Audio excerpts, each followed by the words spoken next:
Yeah, dude. Yeah, dude. It's cold. I'm gonna bring your food out here so you can eat pizza. Well, you won't be eating pizza, but we're gonna be eating pizza, and you can have your kibbles out here with us. Because you won't eat unless you can eat when we're eating. That's the whole thing with you, I guess. So we'll have a pizza, and then you can have your kibbles with us. Gotta talk to this dinosaur. He knows about 1% of what I said. He knows kibbles. What it do, what it do, what it do, what it do, what it do.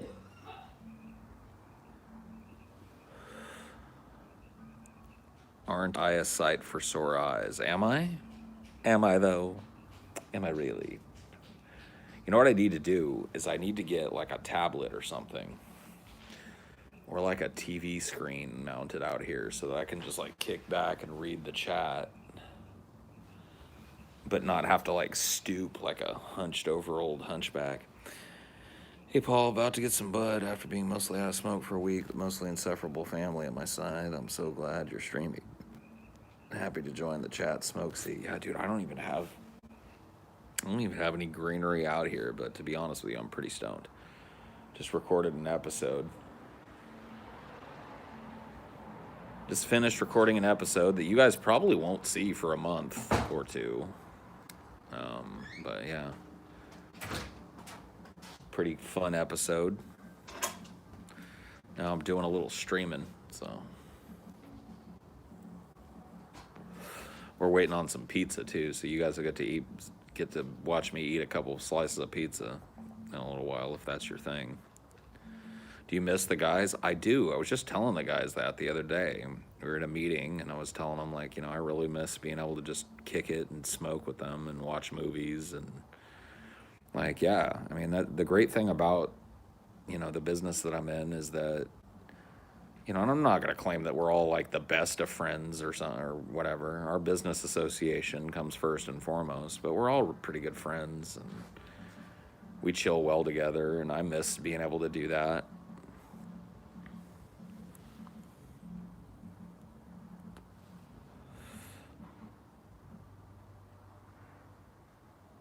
You miss kissing TJ and entangling your beards as one. That only happened one time, and it was for money. It's for donations, okay? TJ ain't your type. Yeah, TJ's way outside of my fucking type range. What are your goals before you turn 41? Grow this business. And I'm working hard every fucking day. I mean, like the instinct to talk to people about the interesting changes and stuff that are on the horizon for Pessimist Productions and stuff is really hard to resist. But I'm gonna resist it just out of experience. But know that we've been busy bees behind the scene. Coming up with different ways to make this business bigger, better, cooler, more fun to watch. You've been extra Dexter meeting lately. We've had a lot of meetings lately, and we need to do more. Like today, we had a quick meeting before we filmed. Well, not really all that quick, about an hour-long fucking meeting before we filmed. And in that meeting, we decided that we needed to schedule several other meetings. We gotta fucking get people on the same page. We're adding employees and shit. It's a very fucking exciting time for the podcast, but by the same token, it just means more fucking shit, more administrative shit for us, which is, it's a consequence of a growing business or whatever the fuck. Not only are they supporting you guys now, they're supporting people's jobs. Yeah, I mean, we're employers now, of not just ourselves, but of multiple other people, and soon to be even more people. And it's like, all right. I mean, that's good stuff, though. But there's a lot of really cool changes, a lot of really cool new properties that you guys can, well, not necessarily new, old properties that are highly requested, making comebacks and restructuring of things, and just a lot of fun stuff on the horizon.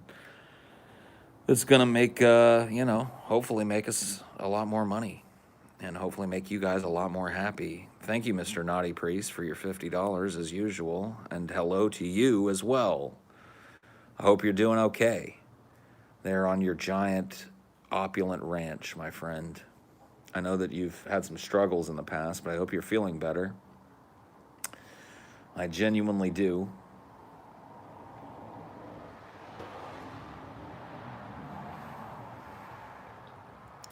Pessimist Productions stock. I don't think we're quite there yet. I don't think we're quite ready to go public yet, but when you're talking about a small business, it's an exciting time for us right now. You know, we're a steadily, slowly growing business that has a lot of fucking potential to break out of its dedicated fan base and find more neckbeards that are going to be into this type of thing.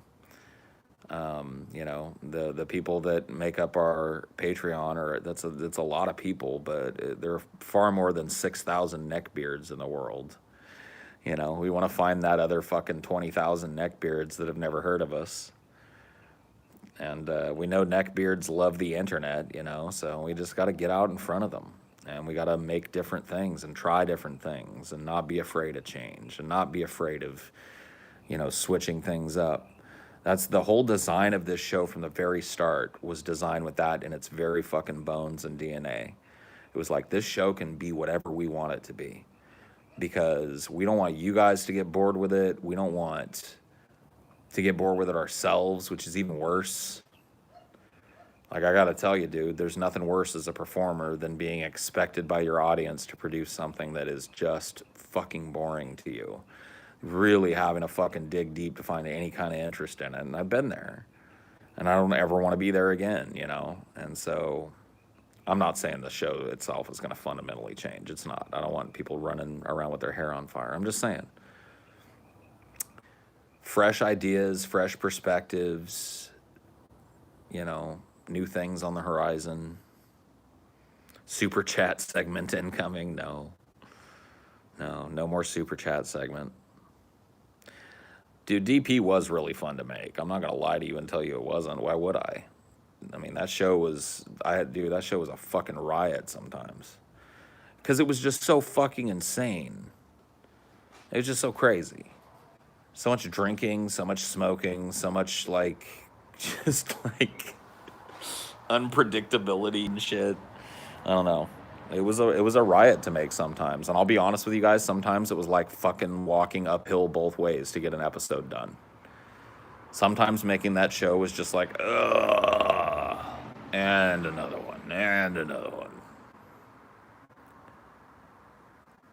So, you know, it's a sword that cut both ways for sure. What we call a double ad sore. Working on all cinder blocks.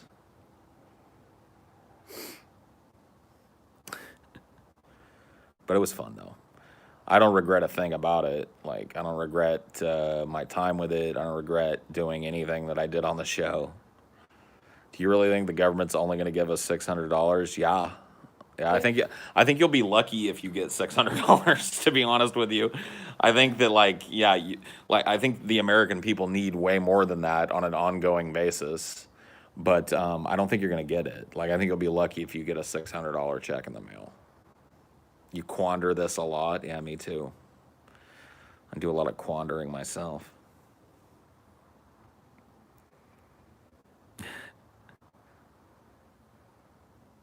Damn it, Paul blocked me. I'm sad. No, I hadn't blocked you yet, but now I've blocked you. See, now you know the difference. See, you weren't blocked before, but now you're fucking totally blocked. Here's a little hint. If you ask that you're banned and you're not banned, you're just gonna be You're banned. probably gonna get banned. Blocked and timed out, dude. Holy fuck, bro. So even if I bring you back, you gotta sit and wait 300 seconds.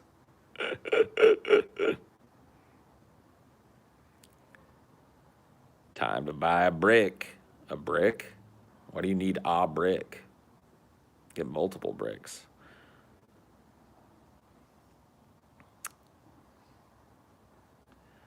Finally found a weed strain that doesn't make me anxious. Well, good for you. Why would you have a name like marijuana, but just have now found a weed strain that doesn't make you anxious? sometimes the passion's there, but it needs some experimentation. It took me a long ass time to start liking it. I guess that's true.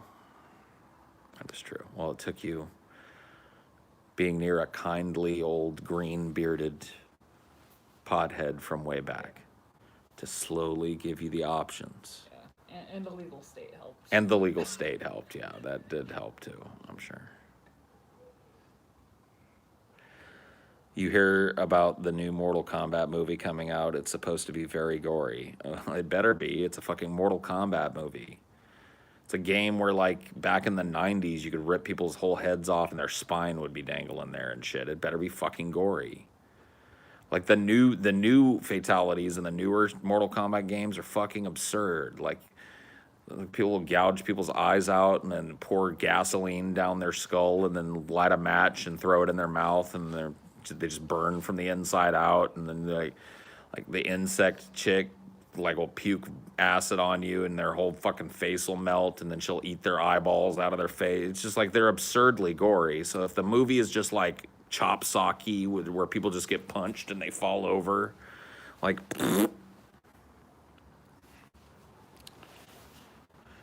ever thought about growing your own legal tobacco? Yeah, I just have to find a place where I'm going to stay long enough to make the fucking investment worth it, because I'm not going to like plant a big bunch of weed here, which I could do, and then pull up stakes in a fucking year and a half and move to a whole different place. It just makes no sense. But yeah, if I find a place where I'm like, yeah, this is the place I want to stay for at least 5-10 years, then yeah, I'll grow some weed. I'll get a little indoor grow op going. Grow my own buds. That's another question I wish I could ban from the chat, by the way. I know there was no malice behind it, but just people asking me constantly, like, are you gonna grow your own weed? You have some weed? You're gonna do this with weed? You're gonna do that with weed? It's just like, dude, I smoke a little bud. It kind of makes me sad that I do it in front of you guys when the only topic that I see in the fucking chat is weed, weed, weed, weed, weed, weed. Wiggity, wiggity, weed, wiggity, wiggity, weed. It's like, man, dude, come on. I know fucking straight out, burnout potheads that don't talk about weed as much as you guys do. Like couch-bound potheads, you know what I mean?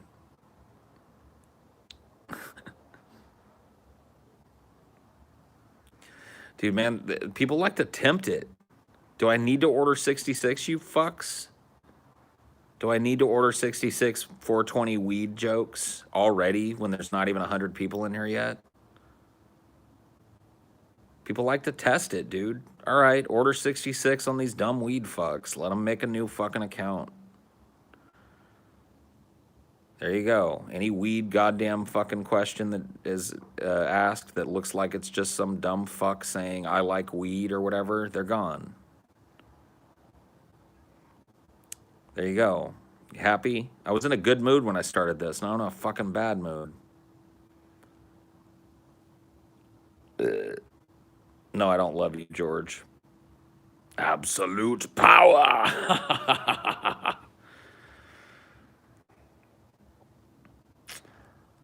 Why was Mike crying? He just got dunked on. I ain't even lying. He just got dunked on.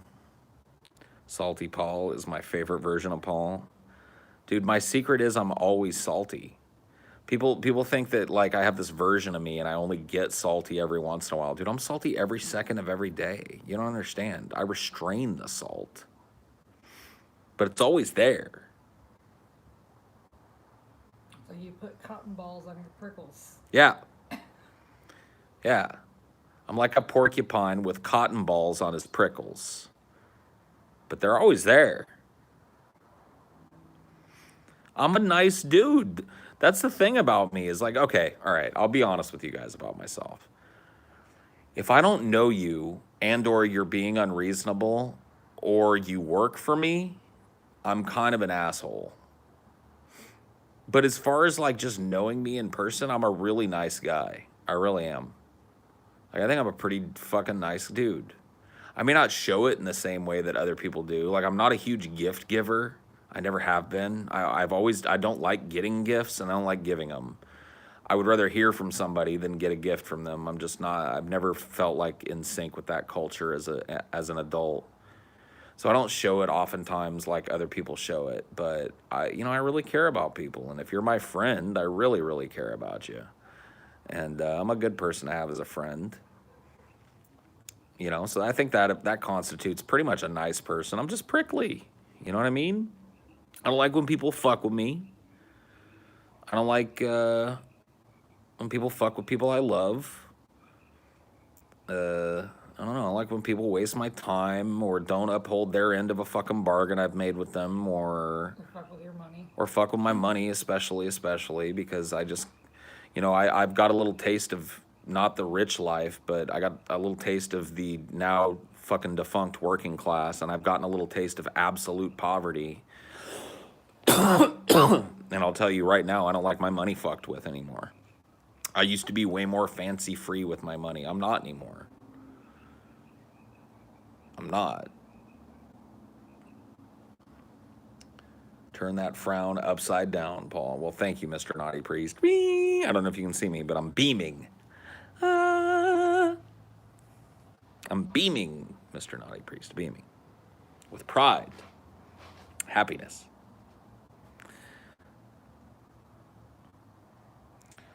Yeah, dude, I just don't, I don't know, dude. I'm sorry. Like, if that makes me an asshole, then I guess I'm an asshole. I definitely can be an asshole. I'm very stubborn. I was raised in an environment where I raised my voice a lot, where people raising their voice was commonplace. And as such, like I will do that sometimes. And a lot of people don't receive that well, one way or the other. They either feel very intimidated by it and kowtowed by it, or they feel like it's an escalation. And for me, it's just like it's a normal kind of pattern of how I do things, and I've had to learn. And I'm not like a dude that goes around yelling at everybody, but when I'm heated about something, when I'm passionate about something, my decibel level tends to go up commensurate with the passion. And that can be off-putting to some people. Maybe I'm not as good at not doing that as I should. Although I got to be honest with you, like I don't think Amelia would still be with me. She's a very soft-spoken person, and I can't even imagine yelling at her ever. So I must be good at that, or she must be good at never ever doing anything that would provoke a yell from me. I don't know, one way or the other. No, I mean, I've really made it an effort in my life not to be that kind of a fucking asshole to the people that I really love and care about. And I think I've done an okay job recently of that. But Great job. outside of that, like, I think I'm a pretty nice fucking dude. Yeah, the whole quietly angry, or like setting anger aside and remaining like detached enough to remain totally logical or whatever, that just ain't my fucking ball of wax, dude. I'm sorry. I don't have that faculty. Like, if I'm really angry about something, oftentimes, if it's something of great import, I'll deal with it. I want to deal with it very directly right then and there. But if it's not something of import, if I'm just angry, I'll just remove myself from a situation. Because I've gotten good at that. I've gotten good at realizing when I'm rising to the level of like, okay, like nothing good is going to come of this if it keeps going. I'm just going to leave. And so I'll do that, I haven't had to do that in a long time, but if I get into a situation in my personal life where I'm like, okay, I'm real fucking angry and I want to start yelling, I will just toodly toodly doot doot doot doot doot.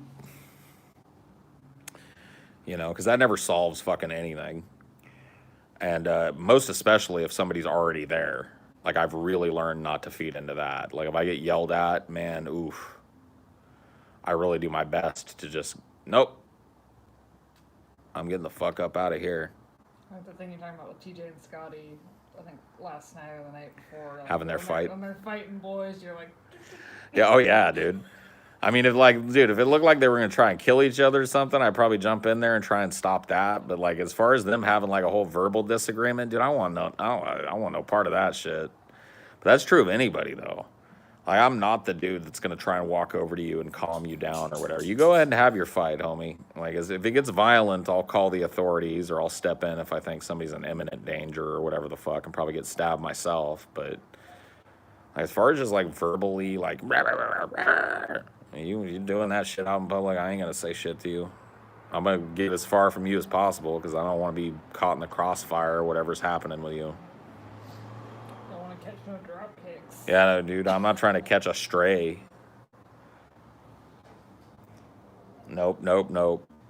Sometimes I feel bad about stuff I said 15 years. I'm assuming you meant to say ago. Yeah, you got to drop that shit, homie. I mean, what can you do about it? Like, what good?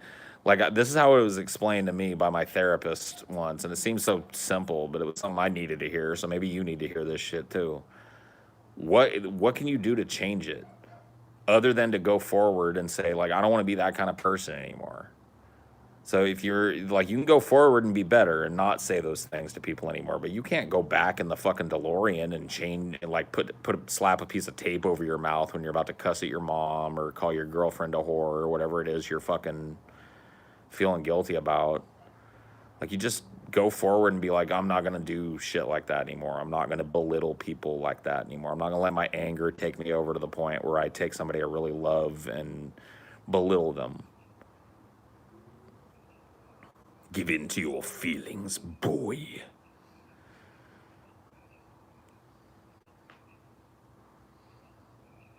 can't be apologizing to everyone under the sun either. That's true. That's true. I ain't not point apologizing for shit if you don't need a relationship with them. Taking it as a lesson is the best possible outcome. Yeah.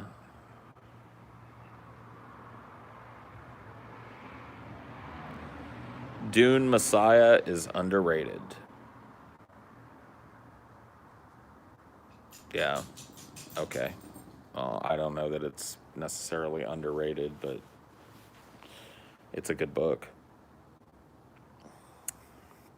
'Tis a good book. Fear leads to anger. Anger leads to hate. Hate leads to suffering. And suffering leads to the dark side. That is the full quote. If you want it with the panache of the actual character that spoke it, it's anger leads to hate. Hate leads to suffering. Suffering leads to the dark side.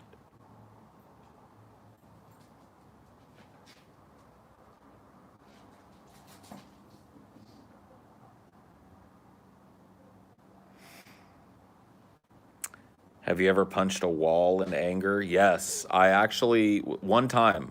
Well, probably twice. Like when I was a teenager, I think I got real mad one time and went in and like turned on loud music and punched something for a minute or two. And that ended up just hurting my hand. And then one time as an adult, and I'll even tell you guys that fucking story. So I had broken up with this girl, right? Well, no, that's not true. She broke up with me. And she didn't have a car when she broke up with me. She had sold her car, and we were sharing my car because her car was a piece of shit beater. So she broke up with me and called me one day all desperate and was like, can I please borrow your car? I'll get it, And I was like, well, yeah, I guess, but you got to get it back to me by X o'clock because I got to be at work. Oh, I promise it won't take me long. I just really need a car, and I'm going to get a car in 2 days, and blah, blah, blah, and this won't be an issue again. Thank you so much, blah, blah, blah. She comes and gets the car. I give her the keys. She takes it. X o'clock rolls around. She's not even picking up her phone anymore. She's 20 minutes late, and therefore I'm 20 minutes late to work because of her. And so when I figured out that she was going to make me 20 minutes late to my job after I explicitly asked her, yeah, please, if you're going to borrow this, please make sure you get it back to me by X o'clock, I turned around and I punched a cabinet in my kitchen. I did a little bit of damage to the cabinet, but I did way more damage to my hand. I ended up fracturing a little bone in one of my fingers. And my hand was all kind of swollen and bruisey for a while, and that was that. That's my experience with punching hard objects when I'm real mad at them. And I've learned my lesson. Paul, I've diagnosed OCD blah, blah, blah. People always say they have it too. What would you say to those people without being rude? It downplays the struggles. Yeah, I know. OCD became this like little joke of like, oh, it's so random. I get locked in this pattern where I just play mahjong every morning. I'm totally OCD. And it's Or like, it's like I don't like this straw being out of place. yeah, Okay. I'm totally OCD. Or like, I can't stand it when my bed's not made. I'm totally OCD. And it's like, no, you're not. People that have obsessive compulsive disorder, a lot of them that have it very severely are very just locked into their own rituals. They're locked in a set of rituals that make no logical sense, that their brain, due to the anxiety that underlies obsessive compulsive disorder, has told them that they need to do in order to feel safe and okay. And for people that go untreated, those rituals become longer and more complex, and they suffer greatly because of it. They can't do normal things because of it. So yeah, I don't really like it. It's the same reason I stopped trying. Well, I say stopped, but I still use it every once in a while, and I really have tried to stop it. Is stopped using the R slur or retard, I suppose I can say contextually, because I hate this like R slur shit. Me saying that I've decided not to use that as a pejorative again. I should probably use it contextually so people know what I'm talking about. But that's why I don't use it, because like honestly, somebody being stupid and making a dumb decision or taking a dumb position is not the same as somebody who's born with a developmental disorder. You know.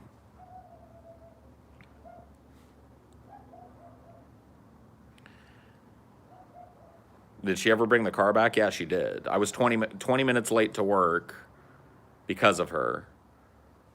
And she brought the car back. Oh, I'm so sorry. And I just fucking grabbed the keys from her and got in my car and left.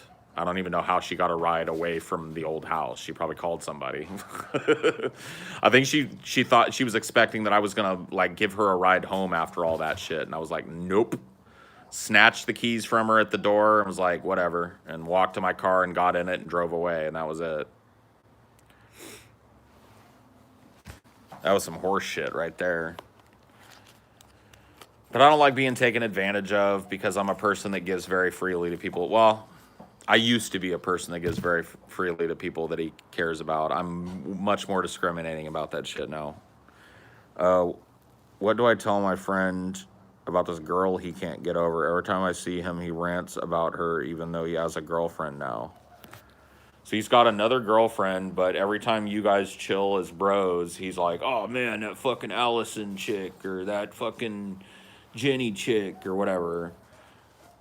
Just tell him straight out. I've found directness is the best way to deal with things in life. So go to that friend and be like, bro, I think you have a problem. Like, you've got a girl, she's pretty, she's nice, she takes care of you, or whatever. Just give it to him like that. Like, you've got a girl now, and yet every time I talk to you, you're fucking ranting about this chick that you haven't been with for a year. Like, get over it. You need to let her go. I know you're pissed off about what happened between the two of you, but you sitting around and, like, still bitching about it a year later ain't gonna fix it. Give it to him blunt like that. It's the best way to deal with shit, I have found. It's like, it's not like you said anything mean. Like, you can even, add some softeners in there and be like, look, dude, I'm just telling you this because I care about you. I don't want you to be all bitter for the rest of your life about some chick. Ain't even in your life anymore, you know what I mean?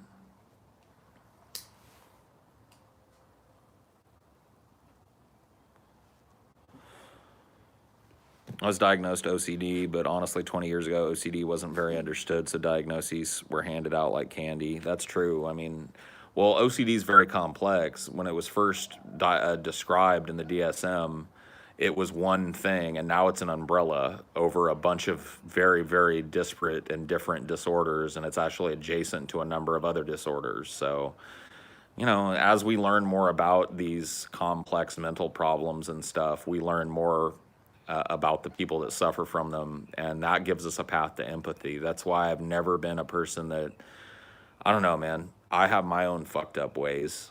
Like, that's prickliness that I was talking to you guys about earlier comes from being verbally fucking accosted my whole life, and some of my other problems where I'm real quick to snap and anger, a lot of that sometimes is adjacent to the stress that I'm feeling on that day. Like when you guys all have a fun time and you say, oh, this is a fun Salty Paul stream. Well, I'll be honest with you guys, and I'm not trying to damper your donut or whatever the fuck.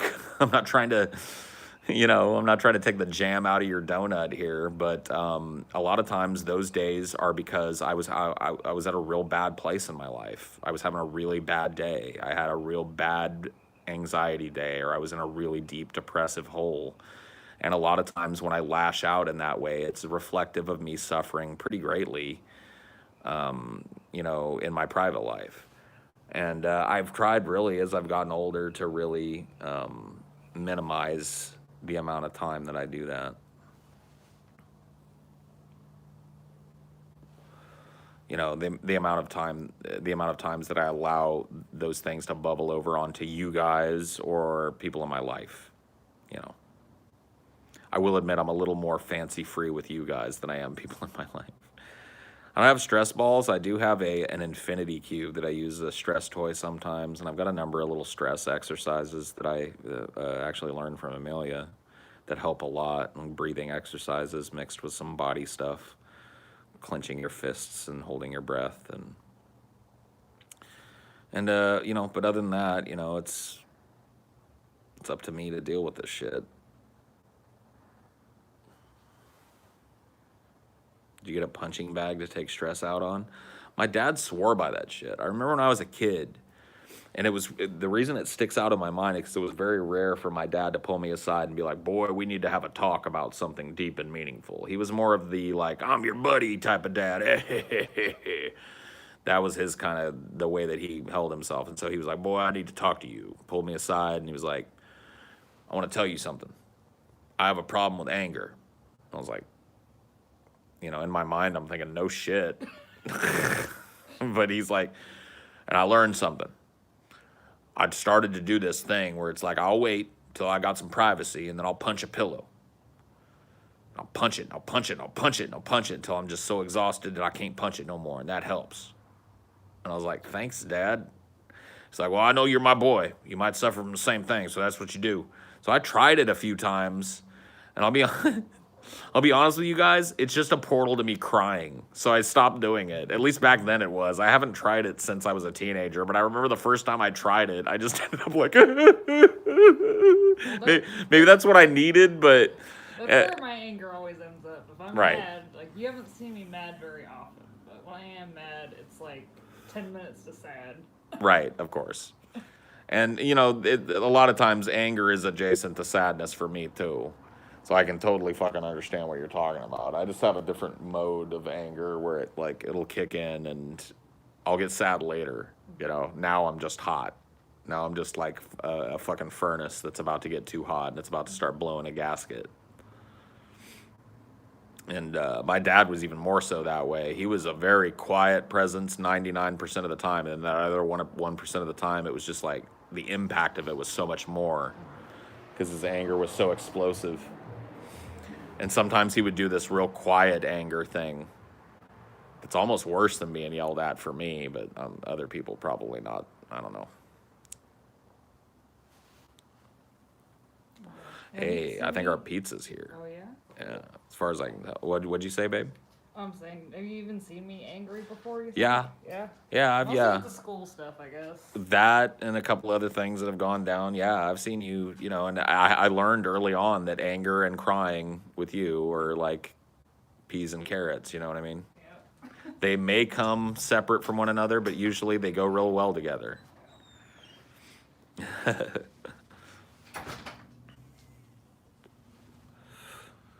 Yeah, I don't know, man. I was talking late last night about how piloting a human body is really fucking weird, and that's what I mean. You know what I mean? This is the stuff that we're talking about right now is what I mean. Everybody's got their own little private manual for dealing with their own psyche. My psyche right now is telling me to eat like 2 pieces of pizza. So I think I'm going to do that. You ever get sworn at in anger by someone who never curses? My family, to be quite honest with you, cussed like sailors when I was being raised, and that's where most of my yelling has happened, in between friends and family, and there's the cuss words come flying. So, yeah, buddy, dude. I don't really know what it feels like, though, to be yelled at by somebody who doesn't cuss. You know what I mean? Like that's it. I don't know. I'm racking my brain here trying to think of a time where like a priest or something is coming and be like, fuck you, you little son of a bitch. There was one time I had a French teacher who was like, if I had to take a guess, and I hate to do this, I put this on people, but due to his mannerisms, and he may have just been a very effeminate man, but due to his mannerisms, I suspect he was a gay man. And he was made fun of kind of covertly in his classes. He was my French teacher back in high school. And one day I was in class and somebody made some little comment about him being gay or some shit. I don't even remember what was said because I didn't even hear it. He overheard it and he fucking flipped. I look back on it now and I think that he was probably just under a ton of stress. He was tired of hearing people make fun of him for what he was, and he just hit a fucking point where he couldn't take anymore. But back then it was just like so weird. He fucking yelled at that kid, fuck you, you little bastard. I'm not gonna take this shit off of you. I don't have to take any of that shit off of you, fucking little fucking asshole. And then he just like left the class and we were just like, what? I remember that class was just like the nervous giggle and then just like silence. It was just like, shh. It was right towards the end of the period and the bell rang and everybody just kind of left, and that French teacher took a long vacation. I had another French teacher for the rest of that semester. Oh, thank you so much, baby. Oh yeah, you got to get the Dirty D, his kibbly wibblies. Otherwise he won't eat them. Huh? You won't eat them. Unless we're eating with you, you won't eat them.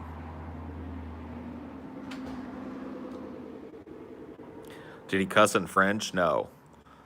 No, he was not a native French speaker. He was a guy that just was really good at French.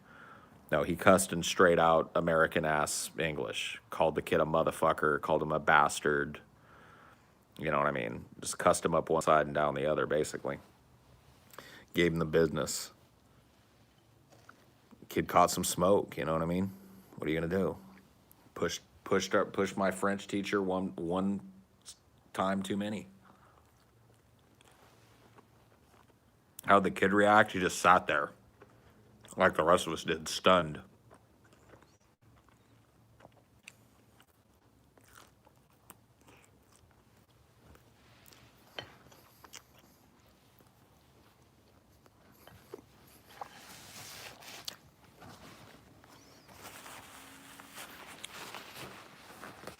I am eating some pizza, man. And some pepperoni and jalapeno pizza, my favorite. So don't ask. No need to ask when I've already told you. Not only have I told you what I'm eating, I've told you what my favorite pizza is.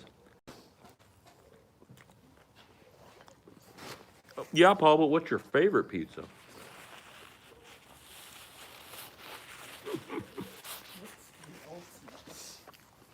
The penultimate pizza.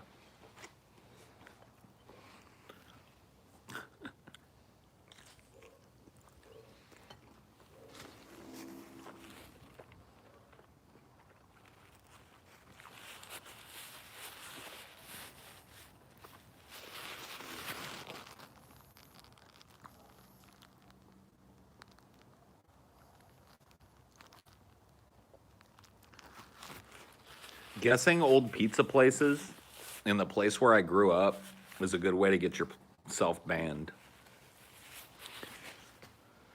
Like, I got a dude that's like, for the third time since I've mentioned pizza, he's going Pacifica Pizza, which is a little pizza place that has been in my little hometown for fucking ever. It's probably that same dumb fuck. Yeah. Ugh. Creep. Move on with your fucking life, you dumb motherfucker. I don't know what strain of autism you have, but Keep it to yourself. Thank you.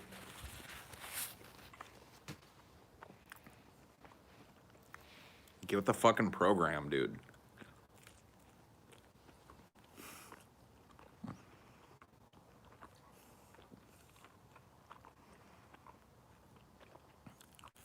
It's beyond fucking creepy.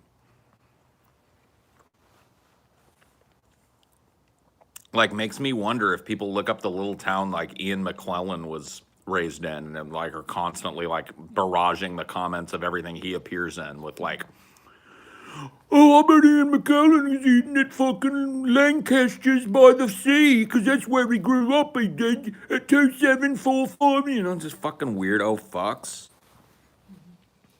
Weird obsessive motherfuckers. When was the last time you sharted and how bad was it?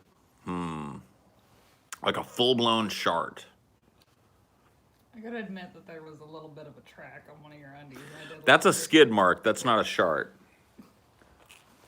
That's just, oh, shit. God damn it. No. No, I got it. I caught it. I caught it. We're good. No waste. No muss, no fuss. A skid mark is different from a shard. A shard is when you go to fart and like actual a whole nugget ass of shit comes out.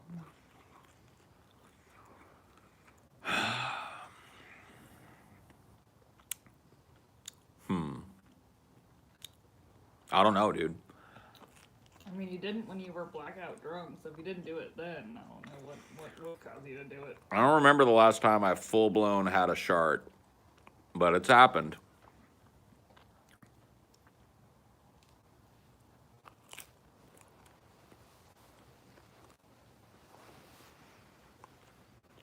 You say this while eating, yeah.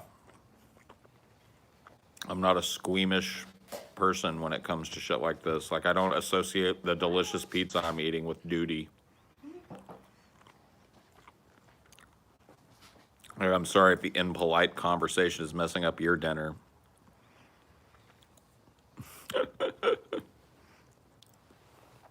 You say this while eating. Like, what is that the aura you want to put off? Somebody that's so disgusted by somebody talking about duty that you just have to shut down? It's like, is that your, that's the type of personality you like to be identified as? You like people talking about you like behind your back, like, yeah, dude, I told a fart joke around Frank and he looked like fucking real grossed out. And then he talked about like how that was gross after the joke. Frank doesn't like farts. I mean, it's fine if that's what you're going for, but I wouldn't.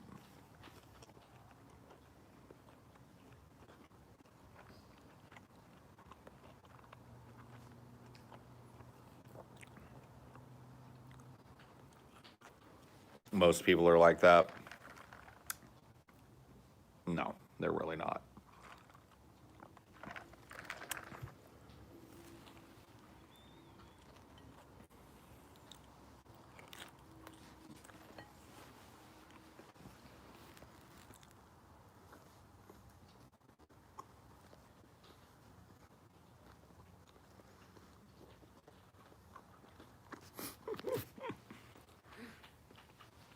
You shut down every time somebody talks about cunnilingus, huh? Yeah, dude. I know those feels.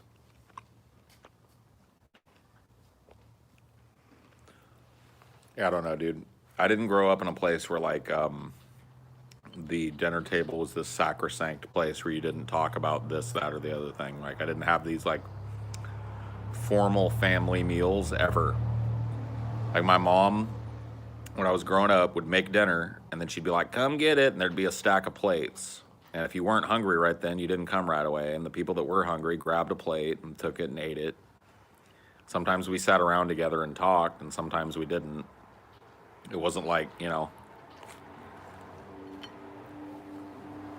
the dinner table was this like, I know in some families it's like, this is dinner time, you know. Everybody's present and nobody starts eating until everybody else is like, no. Those social graces were lost on me.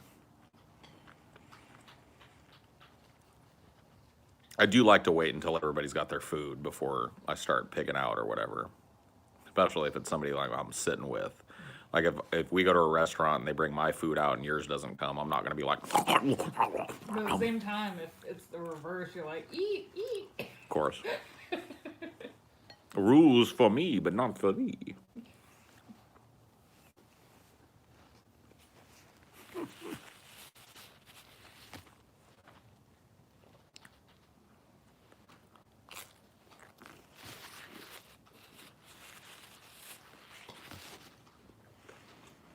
Your mom grounded us all for a week for talking about bowel movements at the dinner table. Damn, dude, I'm sorry.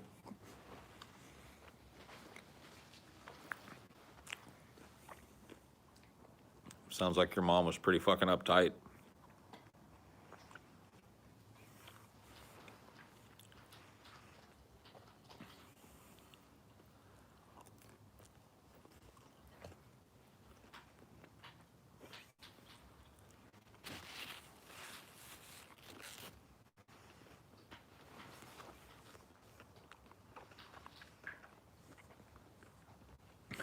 Dinor's such a loud eater. Mm-hmm. I'm kind of glad though, because it covers up my lips smacking and shit. Yeah. Keep eating, D.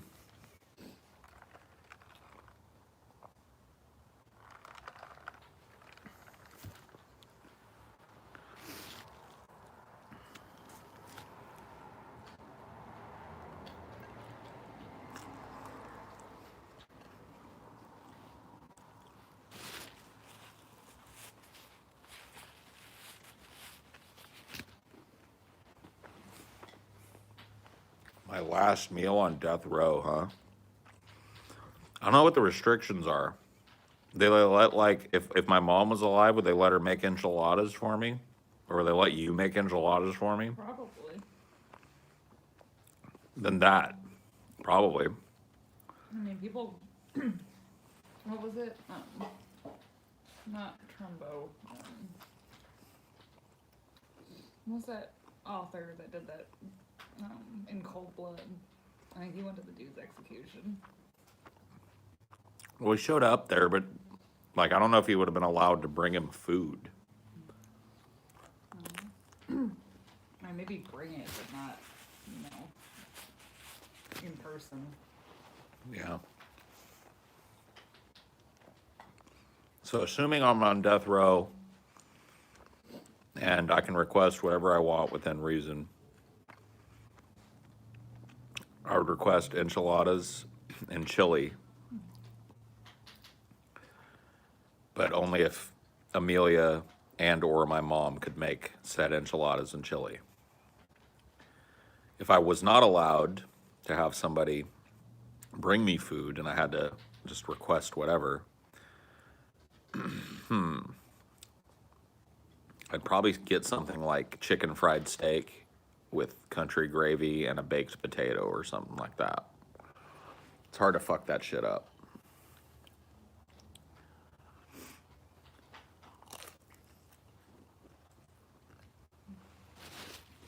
Chili's actually brilliant though, because then you're hella gassy when you die too. And when you die, Leave them a big mess. Yeah, when you die, all the sphincters release. So you're like dead, and then Leave them a big old mess. Give me the chili. Give me 3 bowls of chili with extra hot sauce. You motherfuckers. I want a whole plate of Brussels sprouts.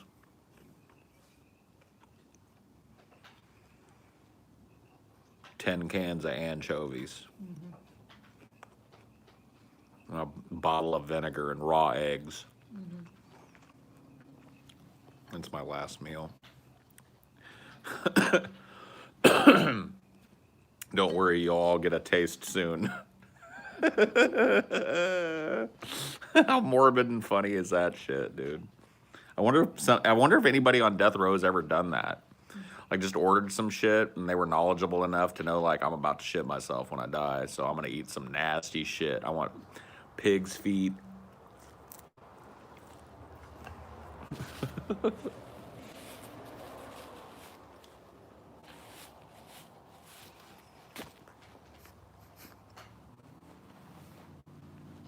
Like, I want to be a problem for everybody that's got to deal with my corpse. And during too. Yeah. Yep. Like all the way down the long walk to the room, just farting, so the guards have to smell it, dude. It's like, excuse me, fellas, sorry about that. Oh man, that's rancid. I really do feel bad about that. Bet you guys wish COVID was still on. You'd be masked up. You wouldn't be smelling this, but.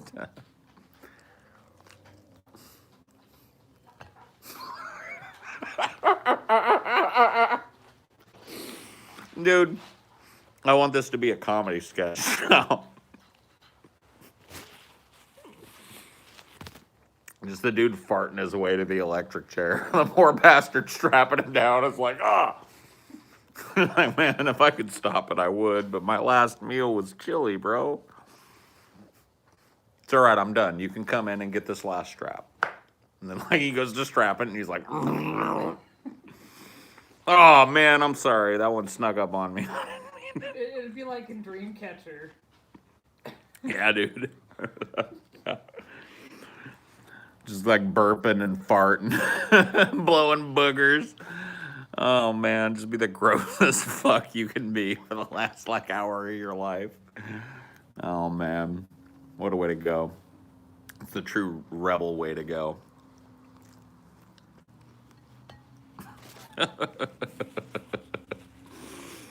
Oh boy. Huevos rancheros, huh? Well, everyone must choose.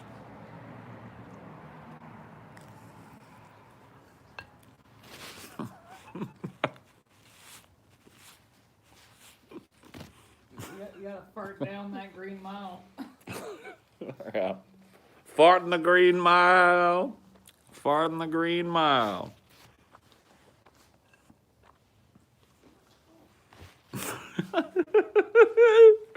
They asked me, like, do you have anything that you want to say before?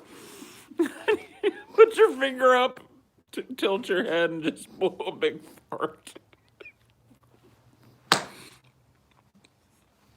Oh, man. Dude, if it's ever happened, I want to know.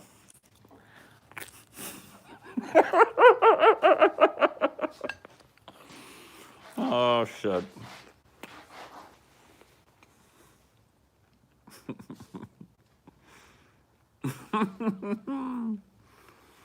Oh, man. Good times.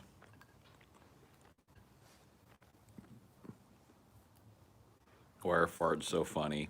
They really, yeah, I don't know, man. They really are fucking great.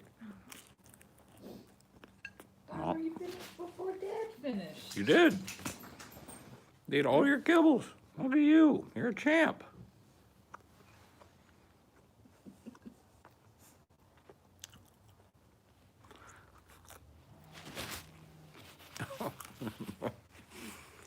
I love lowbrow humor. I can appreciate highbrow, cerebral humor and shit, but man, lowbrow humor is the king, really. It's all those things that we're not supposed to laugh at, you know. Like somebody farts in public, we're all supposed to just like kind of quietly, passively accept, like, okay, well, they're a human being, you know. But really, what you want to be doing is just like probably laughing. Yeah. Depending on the fart, Dude, too. I had a teacher like defend me for farting in like second grade. You farted in second grade? Yeah, I farted. We were all like sitting down, like Indian style, on the carpet while she was reading the book, and I farted. And everyone was like, "Ew, gross!" And then she like stood up in front of the class. It's like, everybody farts. It's not funny. It's not nothing to be ashamed of. Damn. Damn, those kids got put in their place. It became cool to fart after that shit.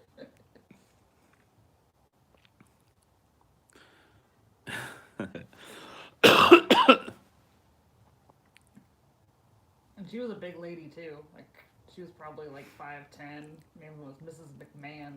Oh shit, She dude. was Alaskan, so she was tough as shit. And she was just like, everybody farts. Damn.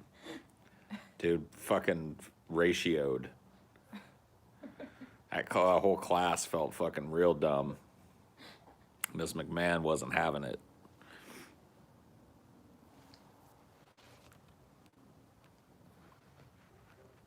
Dumb questions. Order 66 on stupid questions like, Paul, when did you realize you were addicted to nicotine? Just order 66 on weed, 420 Weedcast, and stupid fucking questions that make no sense. And if I have to, I'll do one on nonsense too. We'll have a triple order 66 out tonight. I ain't up to it. If you're too stupid to make a coherent comment, don't bother typing. And I'll just, I'll stare into the fucking void.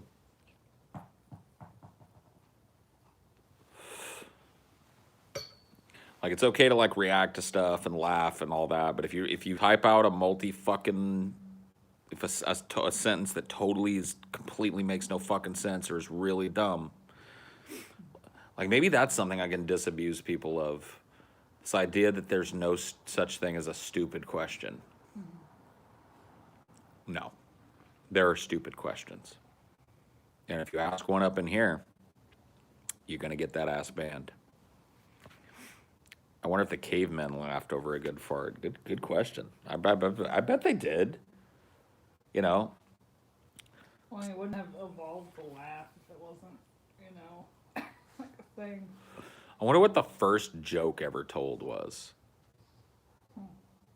That's the type of shit that keeps me up at night. Like, I would love to go back and find whatever the human ancestor it was that told the first joke and have like a universal translator and be invisible so I could hear that first joke. It was probably like akin to like Made You Look. Like, oh, there's a saber tooth back there. Made you look. Probably something like that. Who knows, dude? It could have been complex as fuck. We don't know. But I would love to be there at like the birth of humor. I would love to be there at the birth of religion. That's one that fucks me up all the time. Not fucks me up, but it's just like I love thinking about that because it's something we'll never know. Like, who was the first caveman to realize the greatest scam of all time? The sun is God, and I speak to the sun. Therefore, your coconuts and all your gatherings have to come through me now. I want to see that cave person. Yeah. Because it might not even have been a man. Yeah. Maybe it was a cave woman.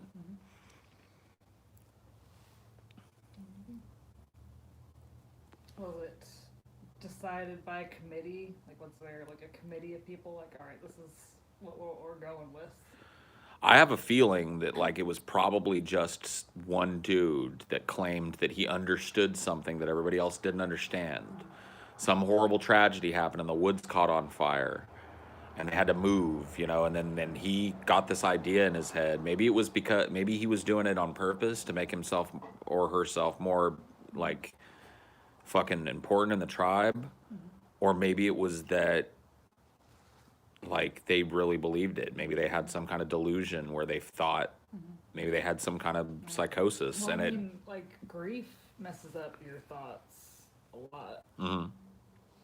So it could have been that. Like you start seeing stuff when people die sometimes. Like that can be normal for a lot of people to hear their dead loved one or see their dead loved one in like that stage of grief. I remember reading about this, and I remember some anthropologist, I can't remember who it was, or some philosopher was writing about the evolution of the funeral in human society, like how it must have been amongst our early ancestors and shit. Not necessarily human yet, but very close. Somebody dies, and for a long time, we were like other animals, and there are animals that recognize death, but most animals recognize death and it's a passing thing, and it's like, okay, well, moving on. But at some point, there was a point in our human history where we all stood around and looked at the corpse of somebody who was important to our tribe. And then I remember in this description, and I'm butchering it badly and paraphrasing badly, and then it became like routine to take that corpse and put it somewhere with other corpses. And then, Well, that might be done purely out of essentialism, like just keep well, it- sure, but he talked about that leading to people visiting. So it's like you go back to that place where that person's body is, and that really is maybe the spark of consciousness happening, because it's it might have been the first time like you that still our humanize someone that's dead. right. It might have been the first time that our ancient ancestors diverged. Like that. That's why I was reading about consciousness, and that's where it was described as a possible root of consciousness. That first place where our ancestors diverged from being animals and just leaving a corpse behind, maybe grieving over it a little bit and then leaving it, Pushing it out of the to like whatever. Yeah. creating a place that we put the corpses and then coming back to those places and visiting them and not really knowing why at first. Just like, oh, I'm back here in the moonlight again, looking at the place where my mate died. You know what I mean? And that might have been, you know, the beginning of that divergence that led us to being separate from the animal kingdom Well, I mean, in terms there's of our also consciousness. Tribes that cremated too, though. So what was their consciousness? Did it go back to where they were cremated? Who knows? There were tribes that treated the dead all kinds of different ways. There were tribes that venerated the dead bodies of animals. And so it's just like, what was behind all of that? What was the spark? Who was the first individual that put two and two together and that took all of this uncertainty about death? Because really, that's what that's rooted in my mind, is like, I know that person's down there, but they're not. What is that? Where do you go? Yeah, because of course, animals don't have any concept of what comes after death. They don't Right. even think of it. Right. And so it's like, we're Like, talking they about it. avoid death, but they don't avoid it because they're afraid of something past it. Right. Right. They have instincts that have them self-preservation instincts, but of course, like, they don't understand, like, they don't sit like and ponder like, where did that person go, or where did that member of my pack Or go? what'll happen to me? What'll happen to me if I go? Yeah. Where do I go? That type of higher level thinking is reserved for us, and it may have been where our consciousness started to diverge and really started to individuate itself from the rest of the animal kingdom. A really interesting thing to think about.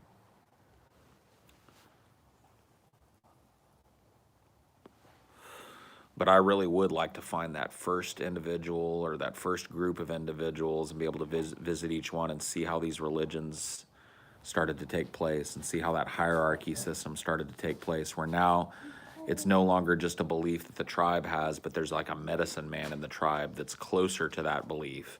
What were those beliefs? How were these animals and plants and celestial bodies venerated in the early days before writing and before spoken language? And well, maybe not spoken language, but certainly written language. How are these, deities, who were they? You want more or no? No, I'm actually really good. Thank you, baby.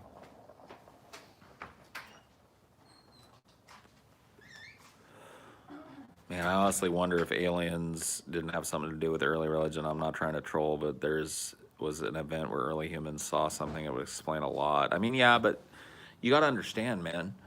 You're looking at it from the perspective of somebody who has the benefit of the internet, right? And who has never probably known a time where you didn't have the benefit of the internet. At the very least, a public library where you could go and look up, like, when the sun rises and sets.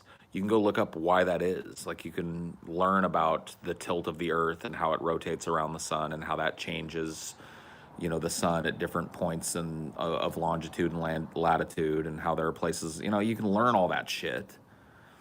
But it's just like, think about before people even knew they were on a planet. Think about native peoples and indigenous peoples that were living in, like, Alaska, where it can be dark for months and months. What did they think? Like, how did they venerate that? How did they mark that? How did they explain that the darkness would come and stay for months and months, and then the light comes back? You know what I mean? You can't take if you really want to think about this, you have to try to the best of your ability, and none of us are able to do this, and set aside your modern expectations and try and think about, like, what would this proto-religion have been? What would this early religious structure have been? What would these people and things that, like, animals that we wouldn't even call people, our distant ancestors that first started to display these things? Like, what did they venerate? What did they believe? These things are, like, very interesting to me. It's very interesting because there's really no way that we may ever know. You know what I mean?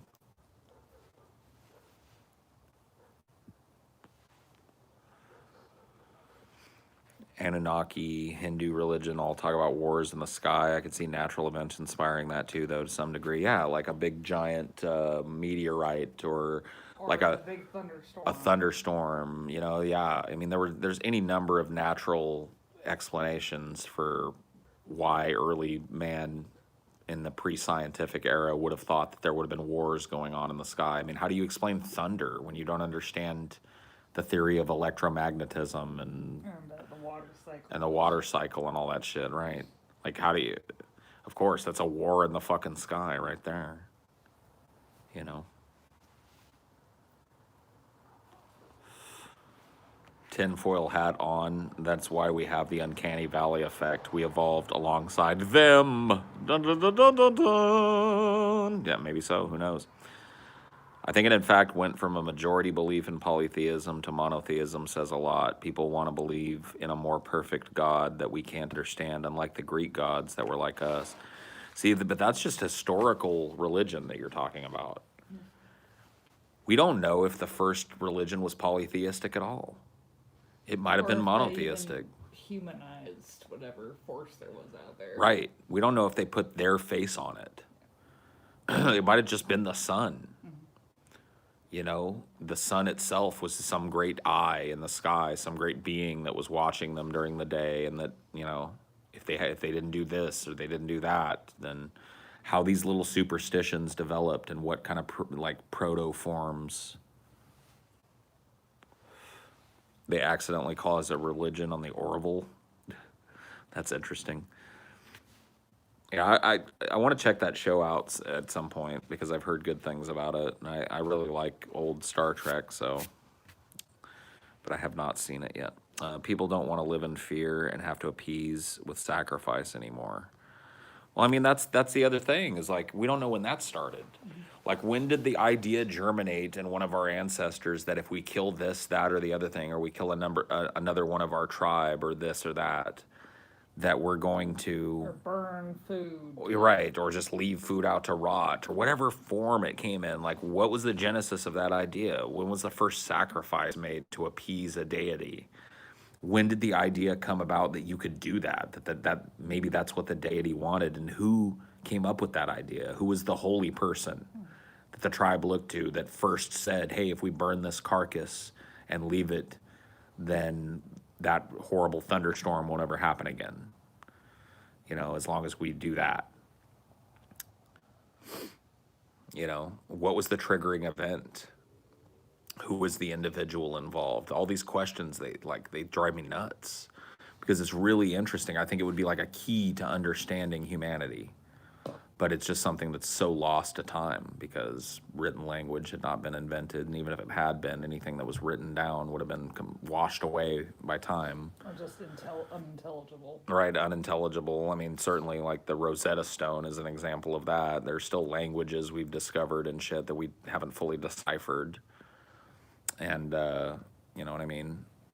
So it's just, it boggles the mind.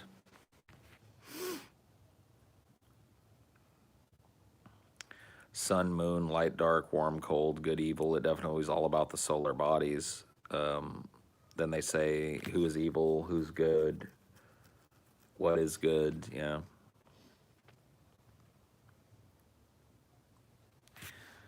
Even though religion is wrong, the fact that people could even come up with it is pretty amazing. Well, I mean, it's amazing and it's interesting. You know, I don't know how amazing it is. It seems pretty simple on the face of it. You know, people didn't understand the natural events that were happening around them, like death and destruction that rained down from the sky and fires that burned out of control in their forests and game that suddenly disappeared. They didn't understand illness, right? They didn't understand any of this shit. They had no cogent way of describing it or explaining it. And so they came up with stories in order to explain it away. And at some point, those stories became woven into religion.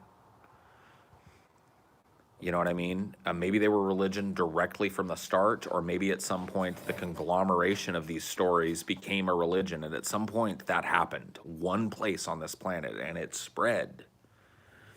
Or maybe it happened in multiple places on this planet. But I would like to visit each place that it happened and see how it spread and what were the tenets of these early religions? Who were the deities? What was the deity? Was there a deity?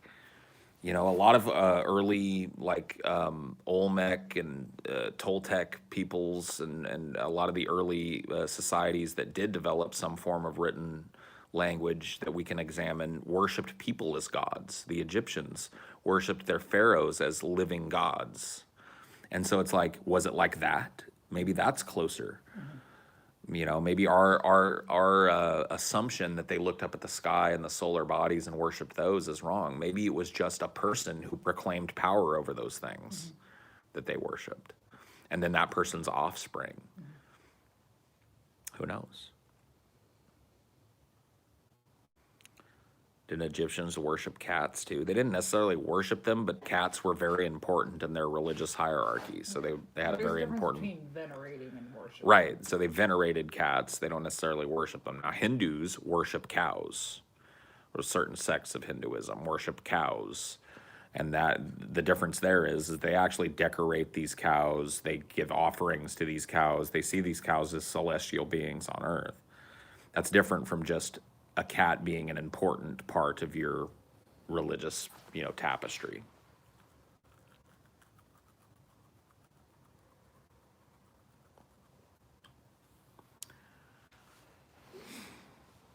I'm gonna go get some weed. Yeah. I'll be right back. This conversation needs marijuana, Yeah. I think, to really bring it to fruition. Dinor's in. Oh, okay. Well, I'm getting cold.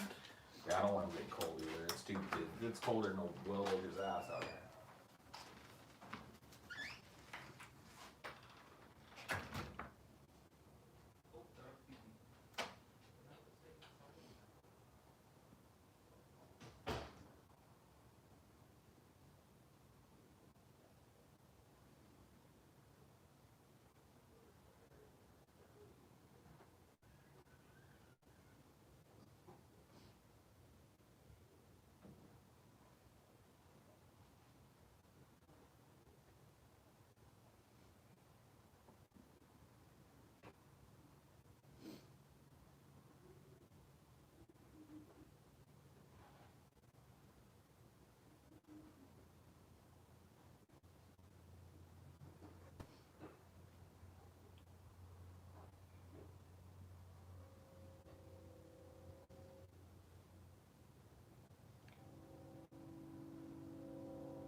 Double trouble, huh? I brought this for you. Oh. So in case you wanted some granddaddy perp, Careful. and I'll probably hit that too. And then I brought some sativa for me. A little buffet.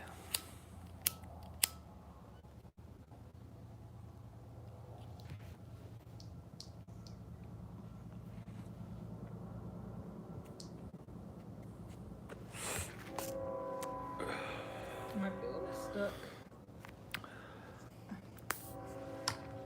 There you go.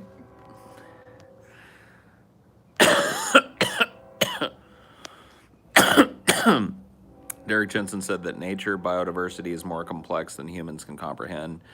Maybe early humans who worship the biomes were connected to something greater than that we in society have lost. Maybe. I don't see any reason to posit something greater. Having dealt with some family deaths lately, I'm digging this convo. I think funerals are really for the living to project their own desire to be remembered onto whoever's being interred. Sure. I mean, you took whole classes on the psychology of this shit. Yeah. Psychology of grief. There's definitely a lot of, I think, feelings directed towards the self as much as it is towards others. I know if I can barely hear you, they're not going to be able to hear you. So hold on 1 second.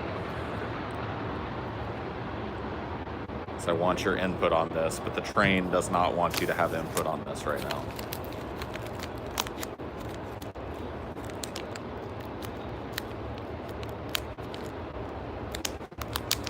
Chugga chugga choo choo, the fart of humanity. Goes on and on.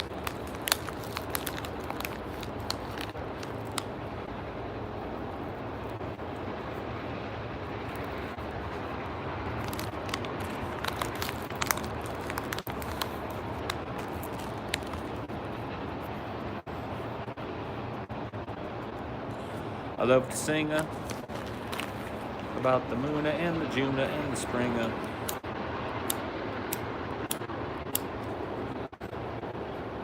It's so cold out here. Our poor lighters. Torch would be better. That'll be fine. Okay, maybe it will. Yeah. Let me try.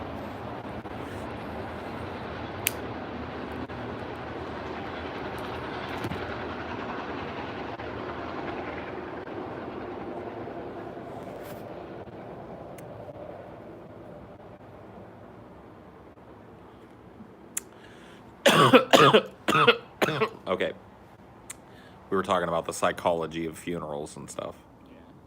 It's definitely like the feelings are either a lot of sadness, probably, or a lot of anger at the person that did pass. Isn't there like stages of that where Yeah, like anger at yourself, and then you sometimes like feeling that they're still around you, and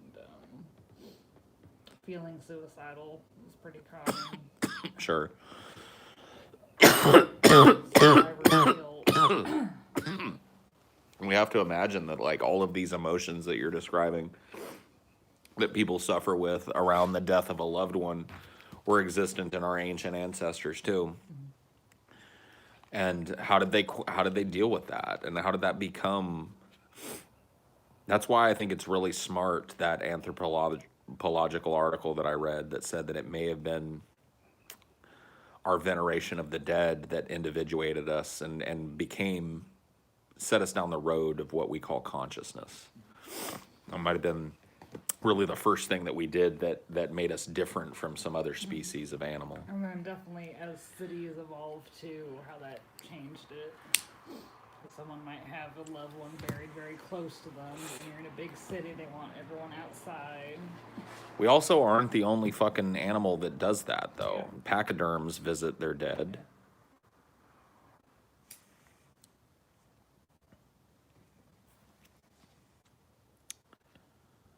Would explain why some other species have funerals. That's true.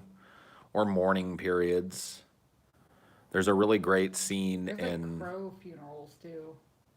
yeah, crows, doves as well. Doves and pigeons like they'll have mates or friends.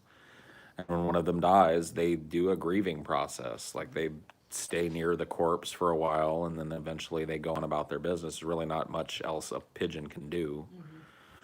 But, there's something elemental about it.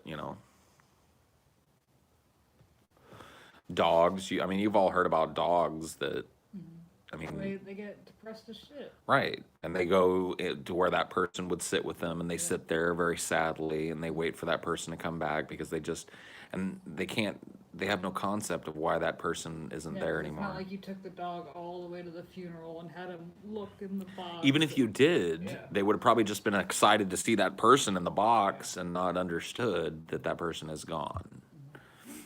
And so there's definitely a higher level of functioning in some species that allow them to recognize at the very least the elemental thing that that person is gone. The body that they were in is gone and they're not coming back. Maybe it is the inability to understand that they're not coming back that started it in these species like pachyderms that go back to the places where they last saw their dead family member. Maybe they think There's that not they're the gonna same kind of permanence, maybe. right. Maybe they think that they're gonna go there and that Yeah. person will have got that elephant will have gotten up and will be ready to rejoin the herd. Maybe it's rooted in that.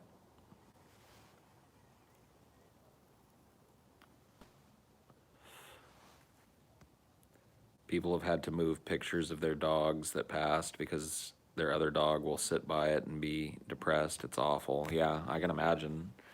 You have like a dog that's gone away and the other dog will just never leave the side of that picture because they think that other dog is in there somewhere. And it's just like you can't explain it. I lament that about Dinor a lot because he's such a little involved guy. He wants to be all up in your business all day, every day. He wants to be next to you when you're working. He wants to be with you when you're not. And he doesn't like I lament the fact that I can't like just say a simple sentence to him and be like, "Hey, I will be back in an hour." And I wonder, Or I'm just outside. I'm not leaving. right. I'm just sitting outside and it's too cold for you to be outside, and so I'm just putting you inside for a little while and then I'll let you outside a little later. And he can't comprehend that shit. And so he gets this separation anxiety stuff where, I wonder if he's in there thinking like they're never coming back. They just left me here. Or they're going out to town today at least. And it's that sort of thing. You extrapolate that out to a death, and it's just like how did we as a species come to terms with that and start layering more complex ideas on it, like that person going on? You know what I mean? Because it's different to not have the object permanence to understand that that person isn't going to be there when you go back to check, than it is to realize that that person is gone from that body and to still venerate that body in some way, shape, or form, or to venerate that ancestor. And that's another example of what may have been the genesis of religion. It may not have been in the sky or in nature or in some crazy personality at all. It may have been ancestor worship. It may have been the idea that the people that came before you built the platform that you stand on, and so you venerate them and you walk in their footsteps you and ask them questions. right, and you appeal to them and hope that they answer, and and then maybe that turned into you sacrifice it to them. I mean, there are certainly a number of cultures, there's Asian definitely cultures, a lot of places that food for the deceased. right? Asian cultures especially will venerate the dead in that way, where there's a form of ancestor worship. Where you'll appeal to your ancestors and venerate your ancestors in ways that certainly are different from the way that we do in the West. But my mom will go every year and talk to her mom at her grave, and she does it every year. And that's like, my mom knows that her mother can't hear her there. She knows that whatever's left in that grave is just a bag of bones. But she goes. Well, even like believing in Jesus, she has a different idea of like she can't talk to her mom anywhere. She has to talk to her mom there. Right. So yeah, she'll get a chance to see her mom again there. And that's a very attractive, seductive idea. The idea that these people aren't really gone, they're just temporarily gone until you join them in the afterlife. And that's a complex fucking idea that we had to germinate. You know what I mean? At some point, that idea had to germinate that we don't disappear when we're gone. We go on in some other plane of existence. Because think about how just complex that is. Yeah. You're And, like, separating body from soul, so you're inventing that idea that there's a soul that pilots your body, which is a incredibly complex idea. You could spend an hour just talking about the ramifications of that, and then you're positing the existence of some other fucking place that you go. Holy fuck. You know, what was the seed of that? Yeah, this place that has standards to get in. Well, that was probably layered on afterwards. It probably started as when you die, you go here. And then it started as, well, if you were bad and you die, then you might go here. You know, that's adding another layer of complexity. That's adding a layer of morality to something that we're talking about. It's the genesis of If morality. you look at other animals, it's like a lot of times they'll probably leave the dead because whatever killed that thing, they don't want to be around it and risk more of their number. Right. So they move on.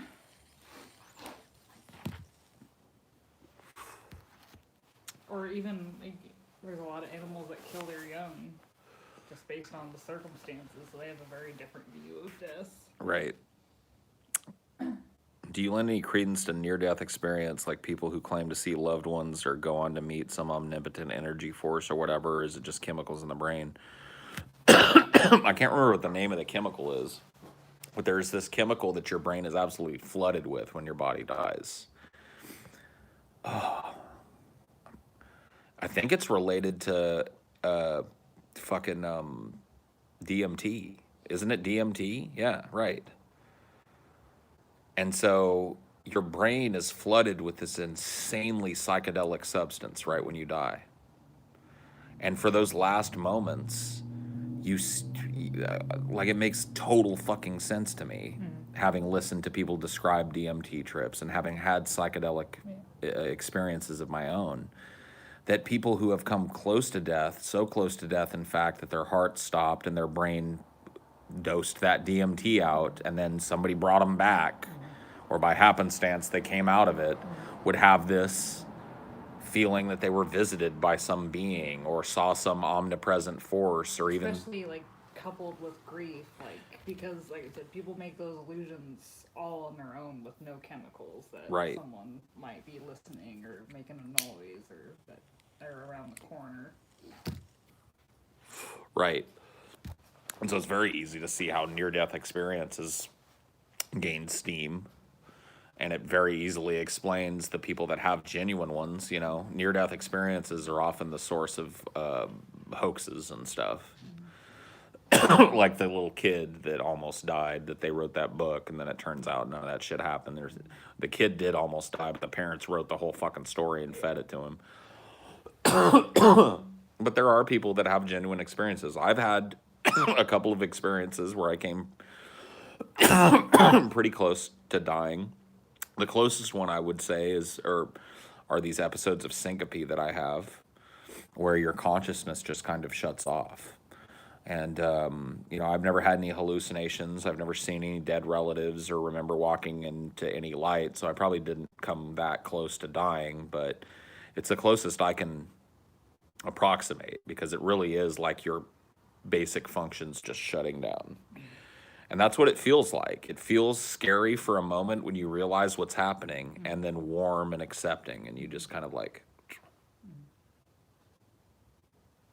And then usually you wake up with a bunch of worried people, or at least a worried person around you, and you go, oh shit.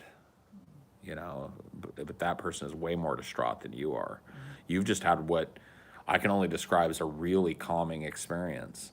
Like, what do I remember of the time when I passed out on the fucking show during the psychiatric episode? It's just the pain afterwards. I remember having a panic attack. I remember standing up. I'd been having a very, very strong panic attack for about 30 minutes, maybe even longer at that point. I remember having all of the symptoms of a panic attack, the tightness in the chest and the dizziness and the lightheadedness and the feeling like you're going to die and the whole fucking 90 yards. And I'm sitting there and I'm on a show and I'm trying to do a show. You're running too. And so I'm regulating this panic attack by stuffing it, and it's getting stronger and stronger and stronger and stronger and stronger. And I found a moment where TJ and Scotty were talking, and I was like, dude, I'm just going to stand up and walk this off. I walked. I remember walking, being very careful to step over the cords that were running across the ground at that time. Stepped right around TJ, and then I remember like being in a fucking neutral bath and just floating. What happened was I fell like a fucking tree, face first into the door, and collapsed in a heap. What I remember of that time is like just, it's hard to explain. Non-existence. Not warm, not cold, just Not a dream. gone. Not a dream. No visuals, no nothing. No awareness. No awareness of self. Just absolute neutrality. And then distant voices.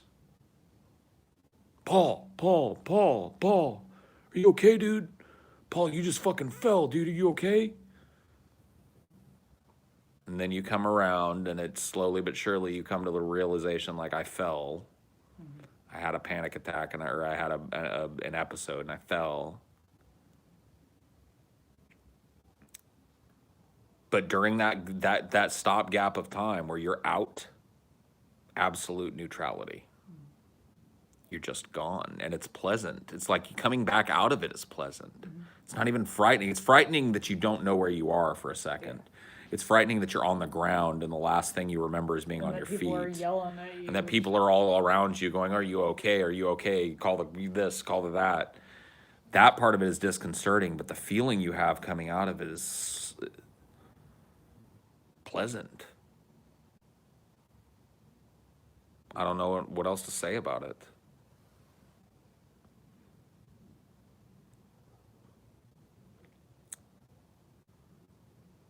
Zero is an interesting concept. Yeah, it is. I mean, that's kind of what I'm trying to describe to you when I say absolute neutrality. Just you're not cold, you're not warm, you're not there. I'm trying to think about all the things that make me feel like I'm here right now. Temperature. The temperature, you being next to me, the warmth of my hands in my pockets, and any breeze, any sound, any. right. The sound of my own voice rumbling from my throat into my own ear canal, and the way that sounds to me. All of those things that just make you here are gone, and you're not here anymore. And that's as close as I've come to a near-death experience. But see, syncope is not necessarily a life-threatening event. People that die that have bouts of syncope tend to die from the fall that they experience in the syncope. It really is just something that some people have. And so I really am not all that close to dying, probably. My blood pressure probably does spike low or some shit, which facilitates the pass out. In this case, the passing out, in fact, in 2 of the last 3 cases where I've had syncope, I have gone from sitting to standing really quick during a panic attack. And it's like all the blood, your heart has to kick into a different mode when you stand up. And it's like all the blood drains out and your brain just...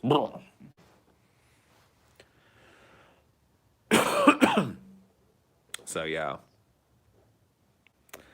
The other time was when I saw blood.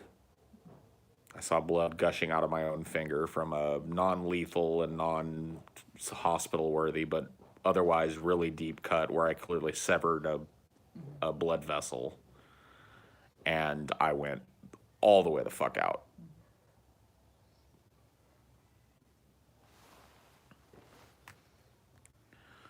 Especially if you're really amped up while sitting. Well, there's no better way to describe having a panic attack when you're sitting down than being amped up while sitting. It's like externally, especially like I think for me, the reason it happened on that show that day and hasn't happened to me during the subsequent panic attacks that I've had, some which have been really bad. Well, you'll say that you feel dizzy or. Right, I'll say I feel dizzy, but here's the thing. On that show, I had an impetus to keep going and to stuff it. Because I didn't want to let down the people that I was working with. I didn't want to let down, at that time, those shows came out the day we fucking uploaded them. Like, we'd film them, they'd come out. We'd film them, they'd come out. There was no fucking way I was letting people down. But I knew I was wrong. And I sat there all fucking tense and like paying attention to every little thing that happens. And a lot of people that suffer from panic attacks will describe it as feeling like you're having a heart attack. You become very aware of your breath. You get these little shooting pains and these little like, it's all part of the panic attack. And it's every little bit of it ramps up your fear more. And so you get tighter and tighter and tighter, and your breathing becomes shallower and more controlled, and you're basically hyperventilating yourself because you're so focused on your breathing. You're like, and you get to this fucking point where your body is starting to get dizzy. You think you're dying. That feeds into the panic attack even more. And when you stand up in the midst of all that, it's just like, It's like it's physical. It's like physical pain. It really is. but I'll be honest with you, that heralded a jump in the severity of my panic attacks. Big time. Big fucking time. Before then, I've had them my whole life. I've had them, well, maybe not my whole life, but since I was a young teenager, I've had them. They were misdiagnosed. They put a Holter monitor on me when I was 13 because I kept saying, I'm having chest pains. You know what I mean? And it was never diagnosed properly until I was an adult. And I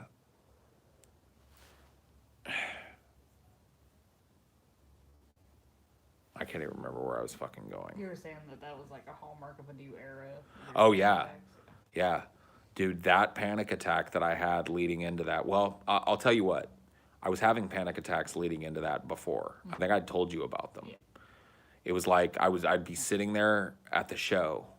And this was a tough time in my life. You guys got to understand. I'd just gone through a breakup. I had a new relationship that had just started. Actually, these panic attacks happened before you even came down. So I think that the triggering event in my life was the big kind of upheaval of having a long-term relationship, boom, blow up, right?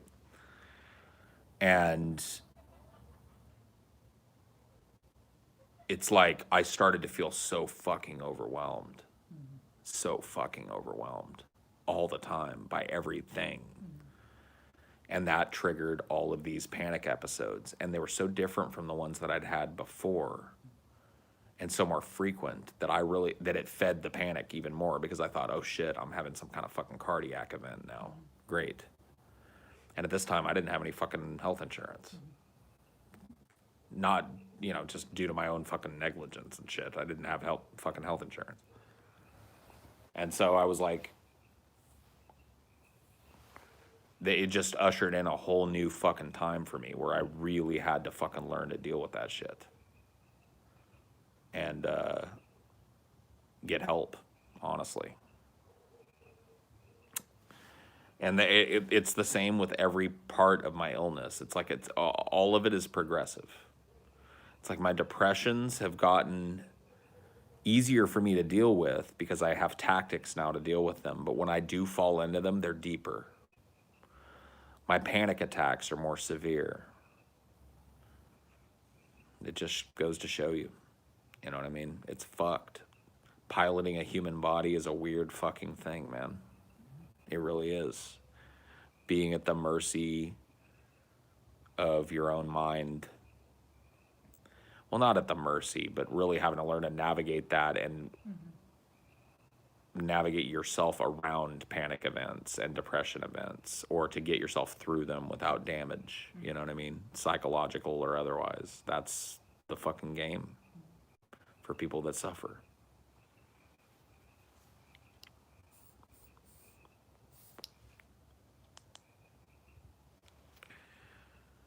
What's your strategy for dealing with them? Do you do talk therapy? I don't currently. I did a long stint of talk therapy, which was a double-edged sword for me in a number of ways. I won't go into the whole fucking story now, but let's just put it this way. It was somebody that I learned a lot from who turned out to be a very, very, very flawed human being and ended up taking their own life, which was a devastating blow to somebody who was basically a student of theirs at this point. I'd really put a lot of trust into that person, and it shook me to my kind of foundations. But the lessons that I learned from that person stand to this day, and my success in the job that I do, and the fact that I have come through the hardships that I've come through, and I'm still here, I owe a lot of that to that person. Or at the very least, my assimilation of the information that that person gave to me. You know what I mean? It was a very important person in my life. So yes, talk therapy was an instrumental thing in me getting a grip on my mental health. But I'm not going to sit here and lie to you and tell you I got everything under fucking control now and everything's hunky-dory. I don't. I have my episodes and shit. I have my bad days, my dark days, my anxious days. But you know, I'm better now than I was a year ago, and I would, you know, that to me is progress, and that's good. So that's what you can hope for. But over time, it's just those things have gotten worse. I suppose that's the way it is.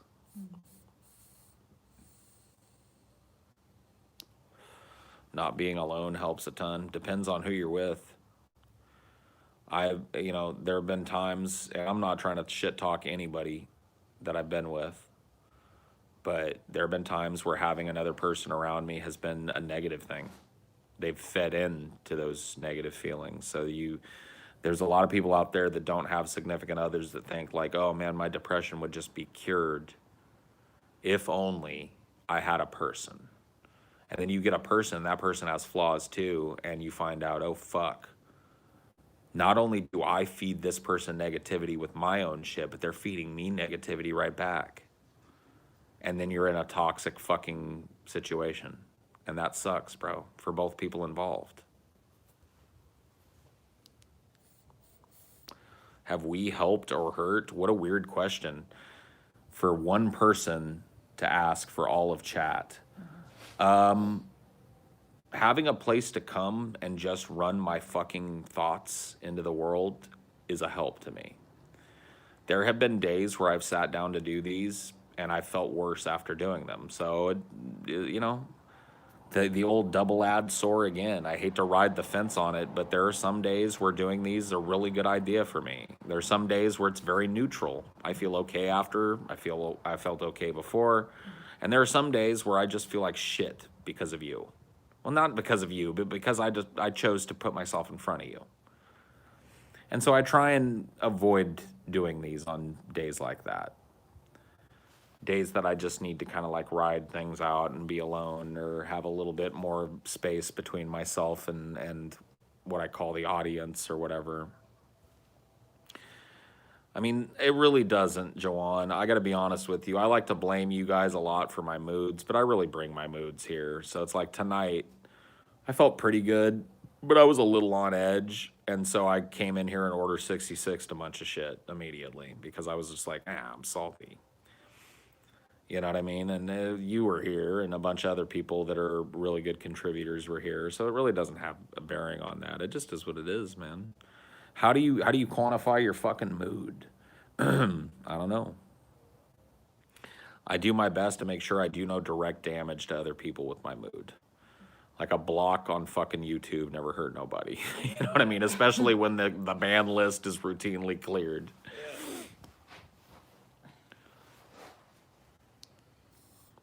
Keep a journal.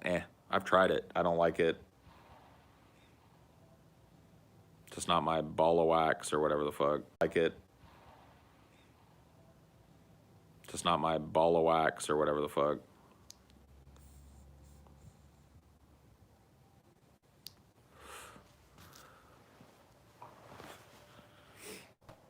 On a scale of 1 to 10, yeah. Ugh. No, I mean there have been times where I've used this type of thing as like a little bit of a therapy session, where it's just like I don't really feel like I can talk to anybody else, and I really don't want to talk about what's bothering me, but I can talk about adjacent subjects, or I can get a little of my frustration out and not feel like I'm alone while doing it. You can't just rant to yourself all the time. I do it sometimes. Like there'll be times where I'll have a little rant alone, but having a group of people there helps. And so that's definitely been a boon in my life. But there have been, an equal number of days probably where I did these and I probably shouldn't have.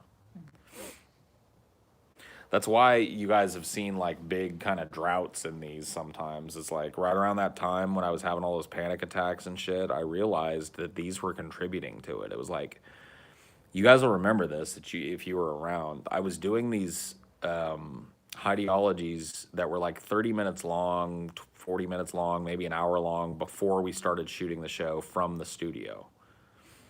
There was a whole era of Highdeology, not a whole era, but months and months of Highdeologies. And it was during that time, a lot of that, where I was really fucking struggling with my anxiety, my depression. And it was really fucking pronounced in my life. And I realized at some point that facing the negativity that sometimes that comes out of the chat was not helping me. And so I stopped doing these. There was a couple months where I basically did maybe one of these.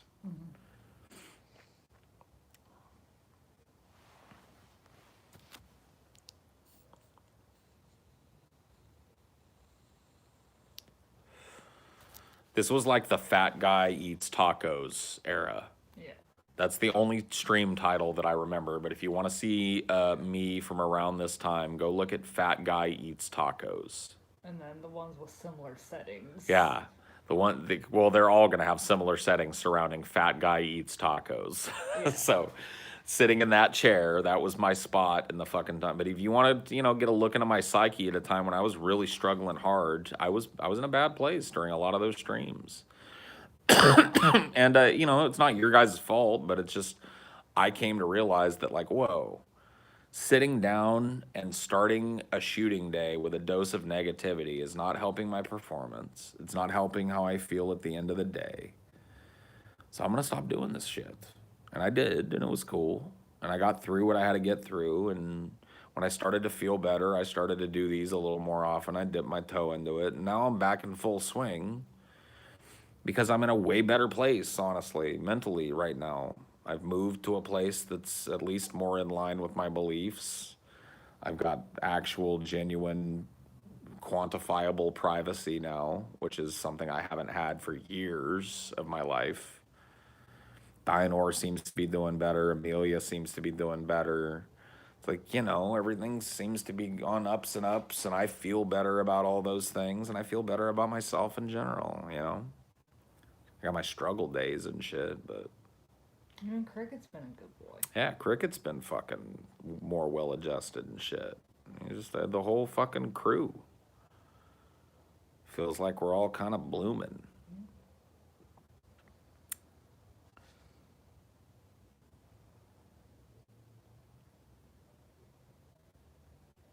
But, and I suppose the reason I talk about this shit is part catharsis and part, hoping there's somebody out there listening that, might be helped by it in some way. But I can't give you guys advice. I can tell you that this is what I substitute for that. I can't tell you what to do about your panic attacks. I don't know you.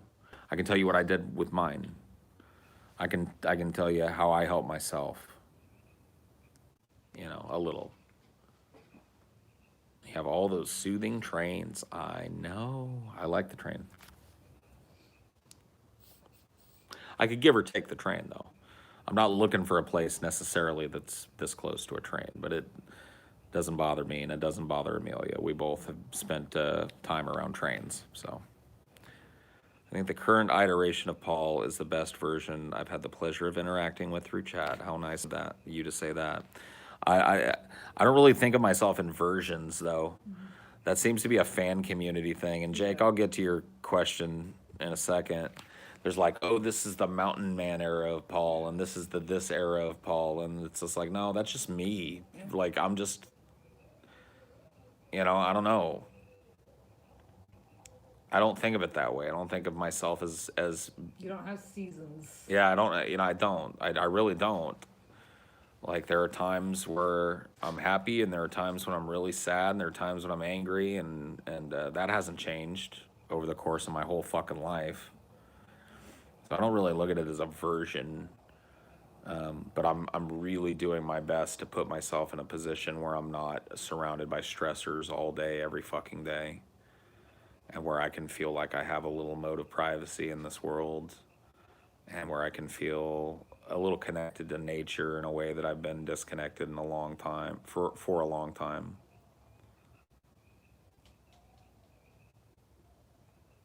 So, had a major panic attack recently. I feel like it took all my existing anxiety to a whole new level because I'm scared of having another one and it snowballs. It helps to hear you talk about it. Sure, oh, I'm glad. I'm sorry. I mean, I'm not glad you're having a horrible panic attack here and there, but I'm glad that it helps to hear me talk about it at the very least. You know.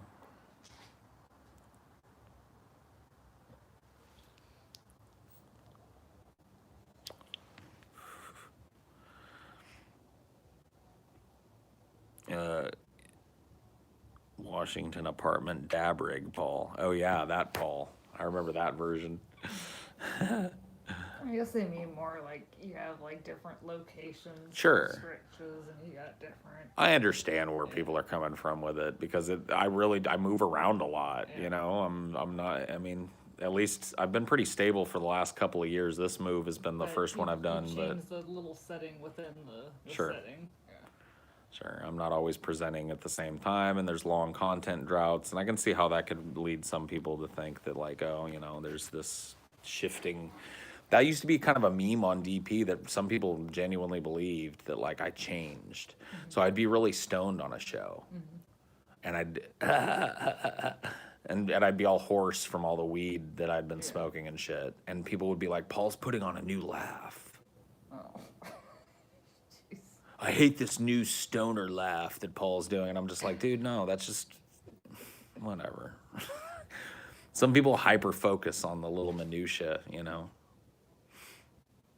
But the truth of the matter is, I don't always present the same. Like, there are times where and I've caught myself doing this. I take a way more country affectation, and I'm not doing it on Or you purpose do most of more the like time. a New York one.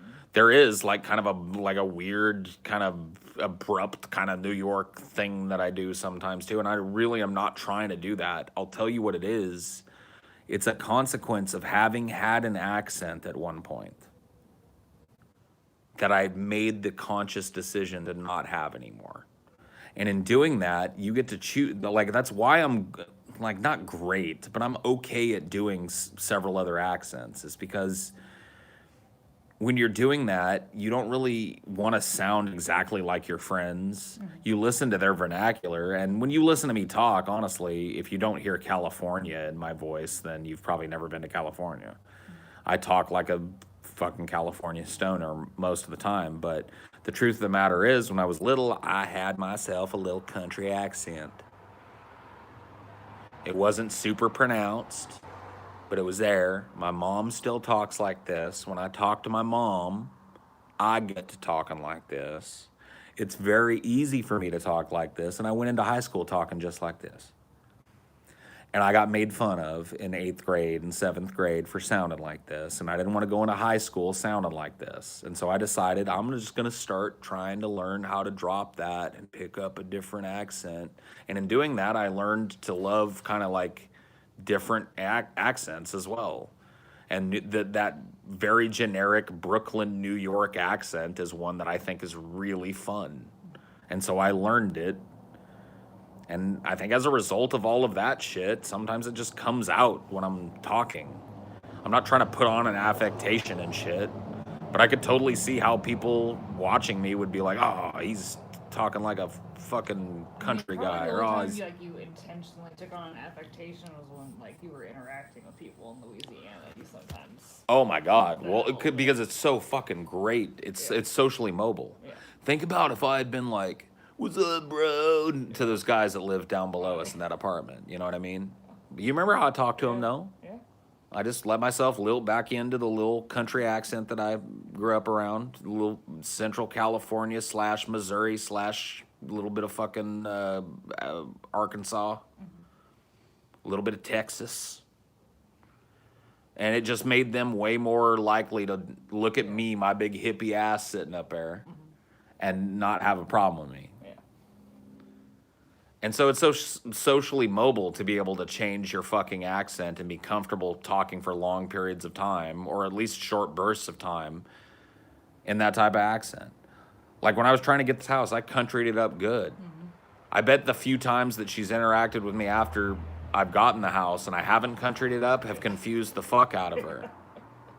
Because I'm not a different person, but I'm just not going, well, thank you, ma'am. You're putting on more than an accent talking to her. That's true. I was putting on a whole fucking show. Oh, man, I didn't want to go into that shit. Anyway. Yeah, it's not fun finding a new place to rent. It really sucks finding a new place to live, bro. Dude, when I was a teenager, I spoke with and I hate that there's not another word. Well, I guess I don't have to use the word for it.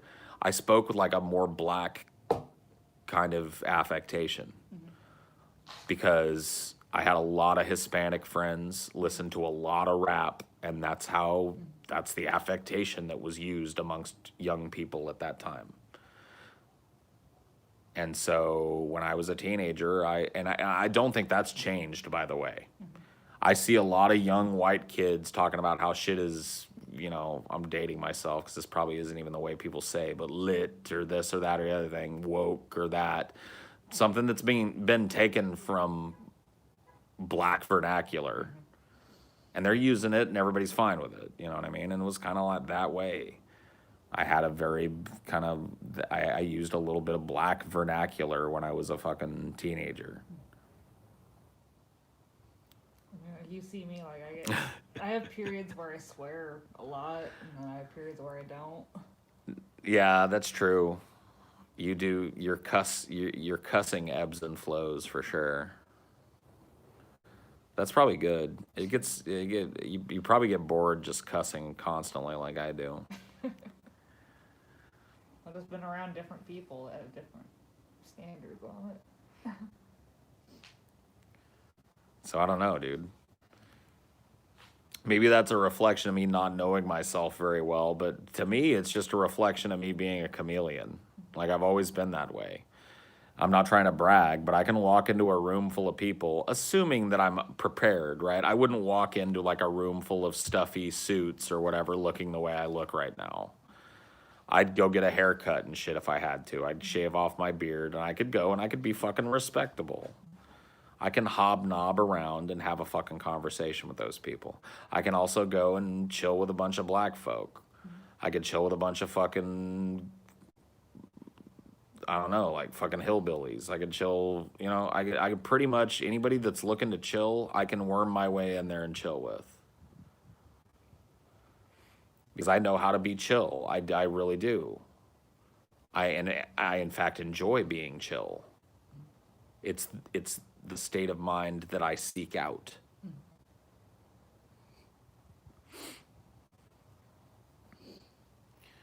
When a Southern person who has adopted a city affectation gets pissed and the twang comes out, oh yeah, dude, it happens all the time. Like, it's very, very common for people who have pronounced twangs because their parents did, and there wasn't a stigma when their parents were younger, but now there is. You're looked at like a bumpkin. It is very common. What I just described to you is not like some special thing that I decided to do that no other human has done. People decide to kind of like, hey, I'm going to drop the twang and I'm going to learn how to speak like these people on TV, or more like my friends, or more like this. And they develop a different affectation for themselves. It's totally fucking common. The art of chill. Yeah, dude. I'm a black belt in chill. I gotta tell you.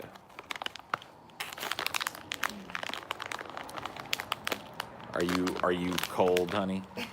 Yeah. I can tell, dude. I can tell. For some reason, your cold meter is always so fucking obvious to me. I'll catch you later, babe. All right, I love you, honey. Love you too. Thank you as always for joining me.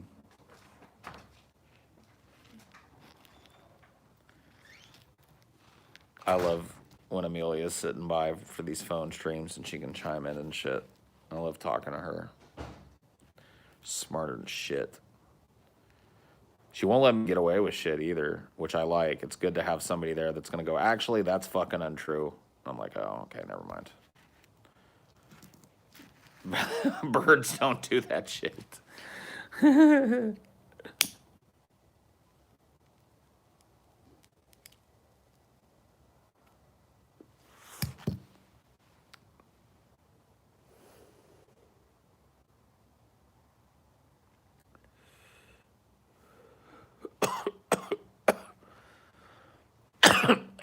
She's better than Paul by a lot. Yes. Amelia's a good on the spot fact checker. Oh yeah, dude. She does it to me all the time. I actually need somebody to do it. She probably has to correct me most on like timeline shit. Cause I'll be like, you remember like a week ago when I was telling you about this thing? And she was like, well, I remember you telling me about the thing, but that was like a year and a half ago, hun. And I'll be like, oh. Well, do you remember a year and a half ago when I was telling you about the thing? It happens. What are you gonna do? She's my 1 foot planted in reality. The rest of me is just floating around up there somewhere.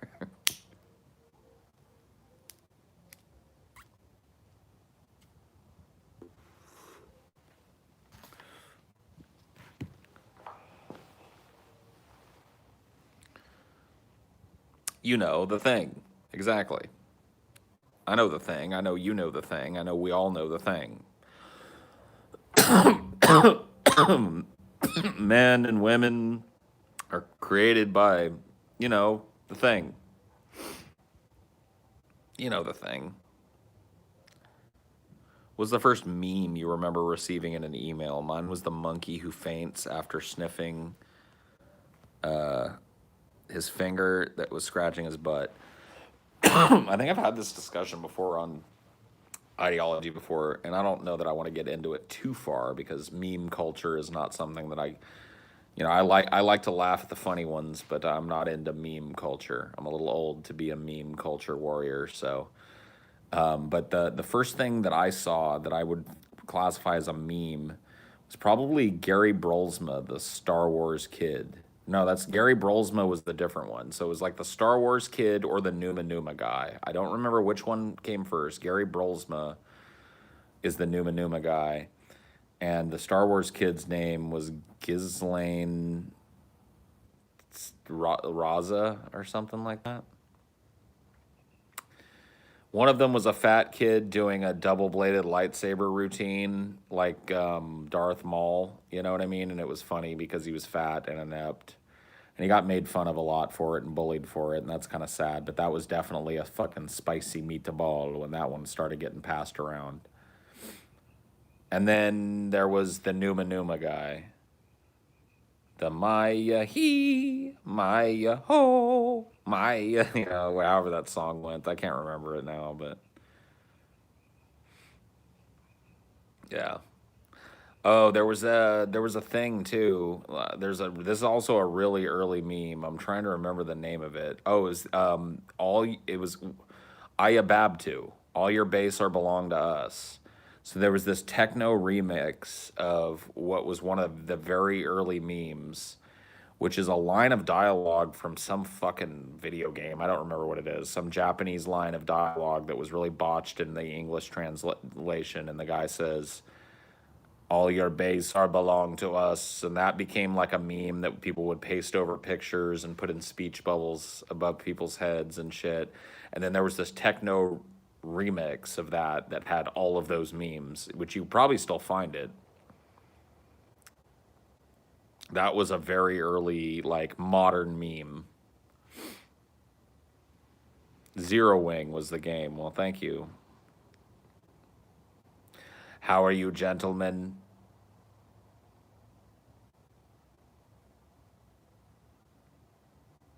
All your base are belong to us. Ha ha ha ha ha ha. Someone set us up the bomb. Yeah. Oh yeah, dude, I forgot. You the man now, dog. YTMND became a website where people would post early memes. It was one of the early memester websites. You'd go create these looping GIFs with a little bit of audio behind them. And it was ytmnd.com. I don't even think it's there anymore, so don't go there and get a virus.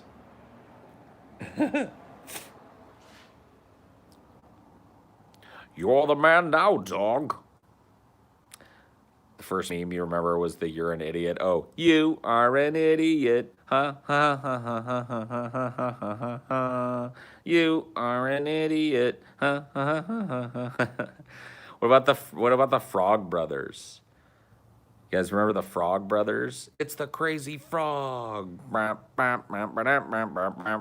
There's like these two like nerdy like 11-year-old boys that did this crazy dance to that techno remix. It's the crazy frog. Oh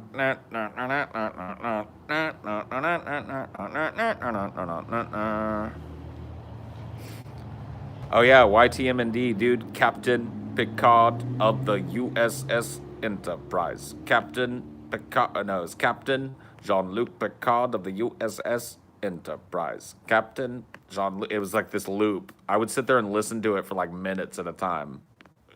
And then it would just, yeah, dude. Captain Jean-Luc Picard of the USS Enterprise. Captain Jean-Luc, yeah, dude. Simpler times. Simpler times. We didn't have to announce to everybody that we were in the memes. You know what I mean? We just like found funny things on the internet and laughed at it. We didn't have to spread it around to everybody we knew, you know. I mean, there were some political memes and shit, but it was mostly just for the lulz, as we said back in the day.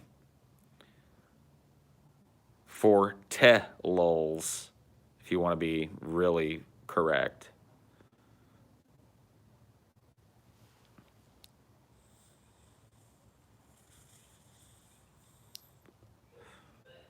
Yeah, Jib Jab's election videos.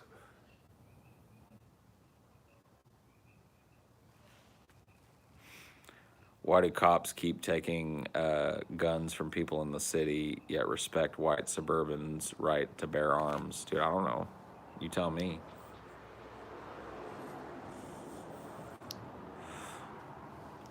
You're asking me a question that I don't have an answer to, bro.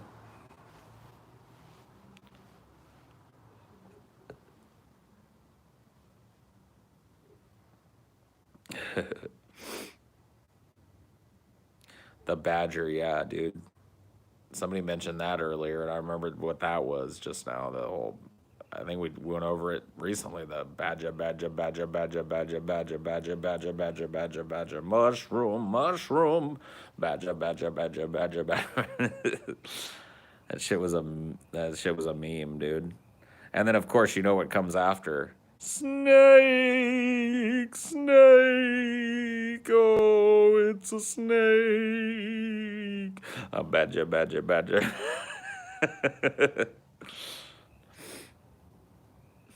Yeah, dude. Simpler meme times. Know you, dude. Yeah. I like to know you. I don't know why know you went away. It was like literally the easiest way to dismiss somebody. And yet, like, we went the other way with it. Like, back in my memester days, when I was a memester on the internet, know you was the ultimate way to just dismiss somebody. And then, like, we went the other way with it, and everybody got all wordy now. Yeah, yeah, dude, we were all about making shit quick. GG no re, yeah. GG meant good game. No, no, I won't give you a rematch. GG no re, dude. GG no re. Sorry. And you'd say that shit out loud to your friends too. Like, you know, you beat your friend at a fucking land or some shit at Quake or something, and you'd be like, GG no re, dude. Hey, you mad? Or just mad. You know what I mean? GG easy, yeah. Yep. All that leet speak shit.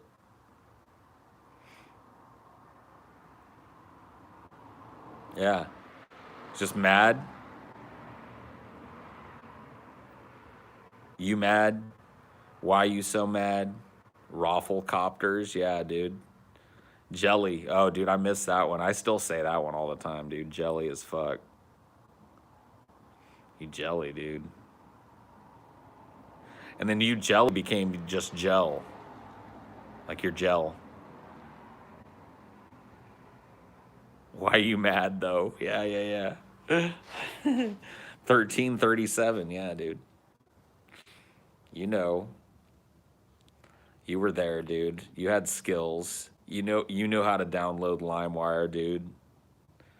You were 1337 too.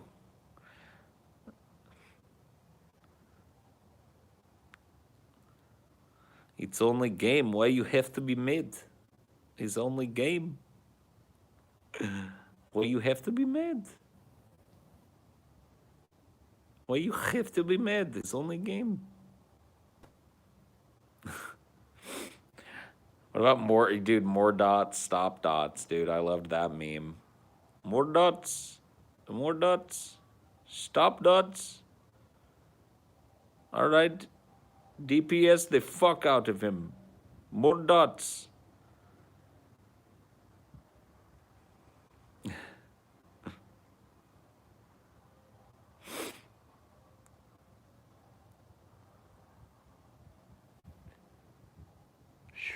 Man, the fog has blown in, and with it, the cold that comes with fog.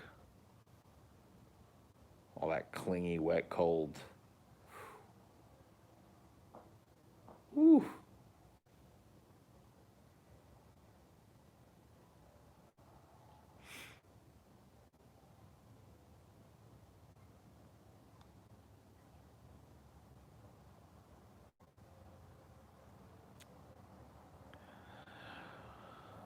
Whew.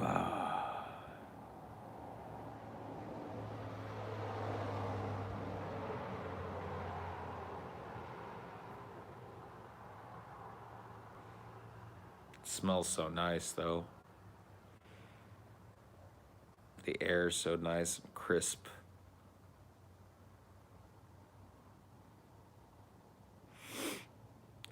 Dude, you guys remember vent trolling, dude? Ventrilo trolling?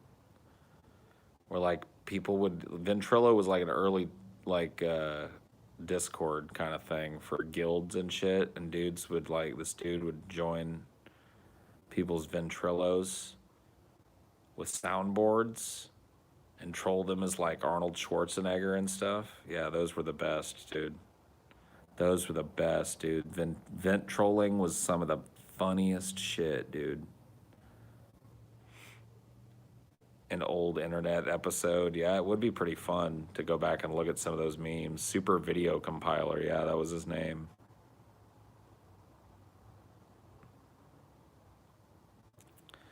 Dude, trolling started way before Usenet. Dude, I was trolling via CB radio before the internet was even commercially available to most people. Like and you're gonna tell me that trolling started on Usenet? Like, get out of here, dude.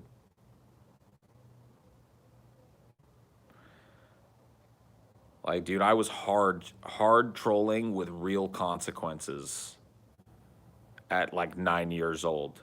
No fucking joke. On the CB radio telling truckers that I fucked their wives and shit.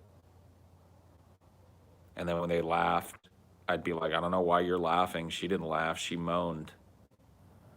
Be like, you're funny, kid. And I'll be like, she didn't think it was funny. She thought it was fucking hot when I was banging her fucking pussy out. And be like, man, you got a filthy mouth. And I was like, so does your wife, because I busted a fucking nut in that bitch's mouth. You know, and every time I'd have a comeback that just ended in me doing something horrible to his wife, you know what I mean? Like, he would get madder. That was my best hook. would be like, hey, so and so, I fucked your wife. Be like, ha ha, ha. I don't know why you're laughing. She wasn't laughing. She was fucking moaning.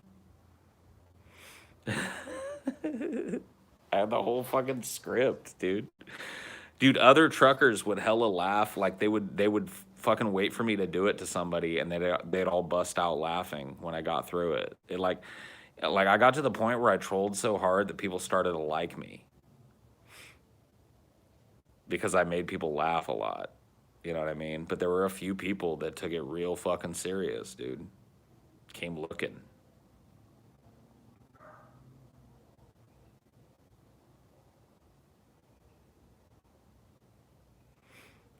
Hightower, yeah, dude. Holy fuck, bro.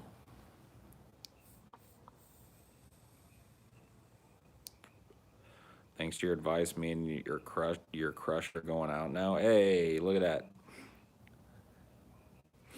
Look at that right there. Making love connections via Highdeology every single fucking day.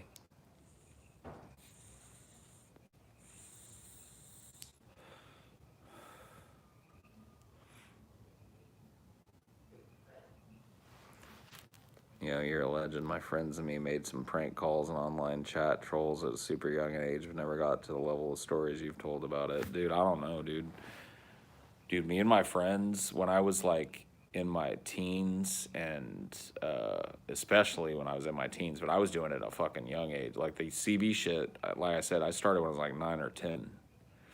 And that went into my teens. And then once my teens hit, I started trolling on video games and forums. Like I remember early chat rooms, which most of them, like if you knew HTML, you could post these absurdly huge pictures.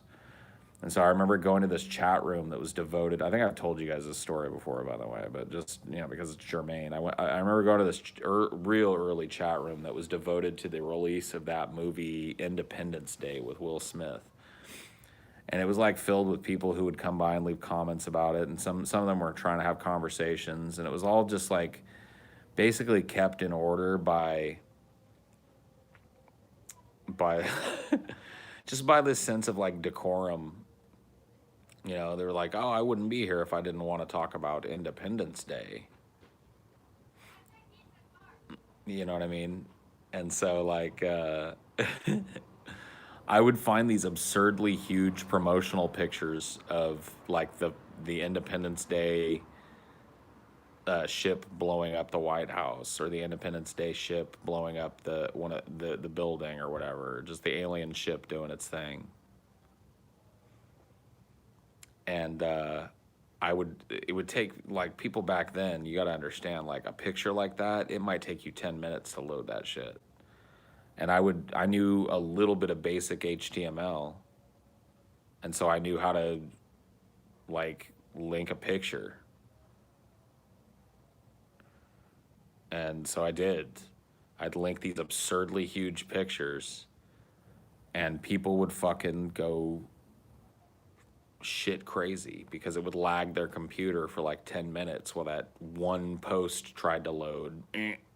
And all it was just like a picture from the fucking movie that they were all trying to talk about. And then they would be like, dude, stop posting those pictures. And I'd be like, dude, the aliens have landed, man. I'm just jazzed about the fucking movie.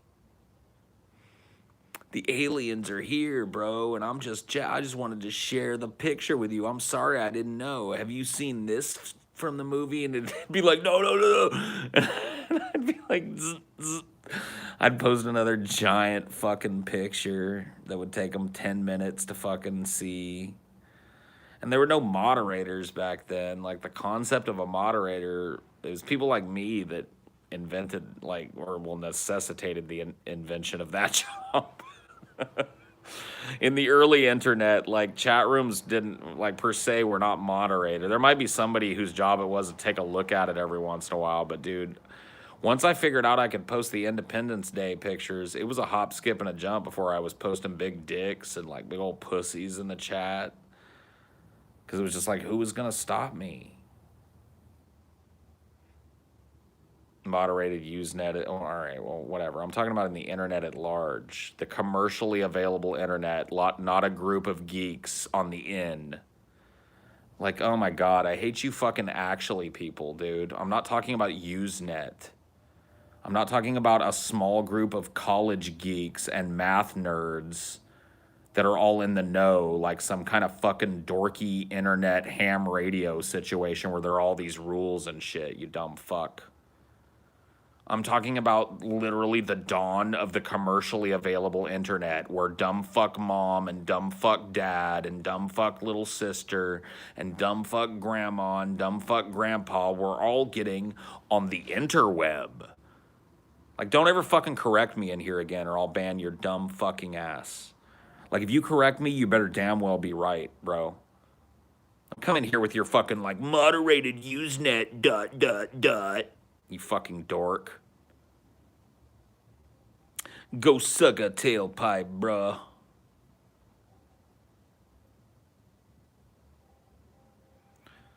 Whoa, okay. I mean, like, you gotta admit, like, if you, like, I wasn't even, you have to admit, you're talking about something completely different than what I'm talking about, you dumb motherfucker. Like, don't act all fucking put aside now. Like, if you were in polite conversation and I was sitting here talking about the early days of the commercial internet and you started talking about Usenet, which was a bunch of scientists and like fucking hobbyists and dorks and fucking college kids and shit, where there was a bunch of rules. People, everybody in the conversation that was having fun and talking about it would go like, hey, guess what? That's not what we're talking about, dipshit. Like, if you're gonna correct somebody, just fucking, like, make sure you're correcting them. And next time, keep the ... too, because it's like the way that people try and, like, throw their actually at you. Like, if you're gonna ... me, I better damn well be able to fucking look at that comment and realize I was wrong. And it better not be about something I know about, like Usenet. My dad ran a BBS. He was intimately familiar with Usenet. My dad was one of those nerds. So if you want to talk about Usenet, we can talk about Usenet if you want.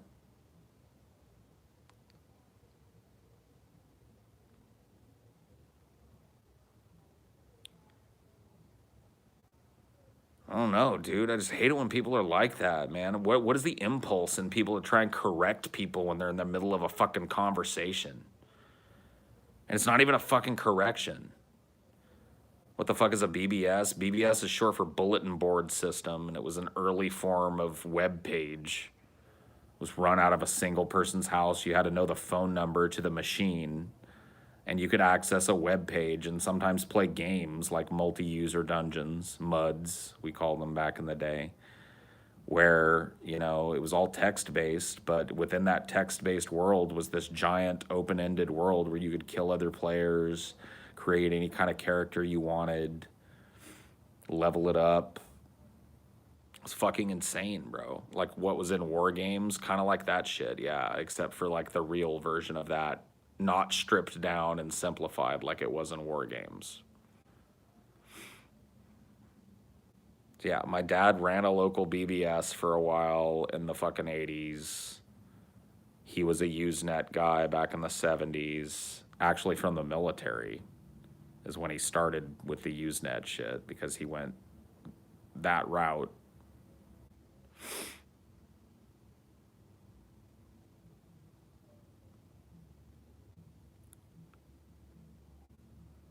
I think it's part of people who project their insecurities and others who generally want order when it comes to grammar Nazis. I mean, I'm not talking about grammar Nazis. This was just a straight out, like, correction of something that I said that I happen to know something about that wasn't even a correction because it was talking about something I wasn't even fucking discussing.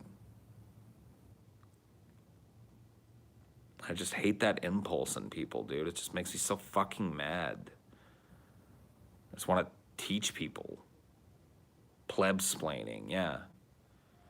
It's like it'd be one thing if I was just sitting here jacking off at the job, but I'm not. Like I was alive during a lot of this. I happen to know a thing or two about it. I'm not no fucking expert, but if I was talking about Usenet, we'd be talking about Usenet.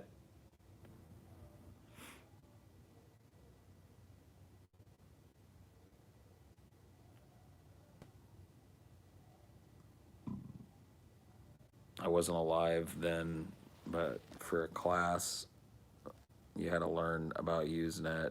It's true, a lot of modern internet stuff originated from Usenet. It's cool. It's true. I don't know, dude. It's just fucking silly. Is what it is.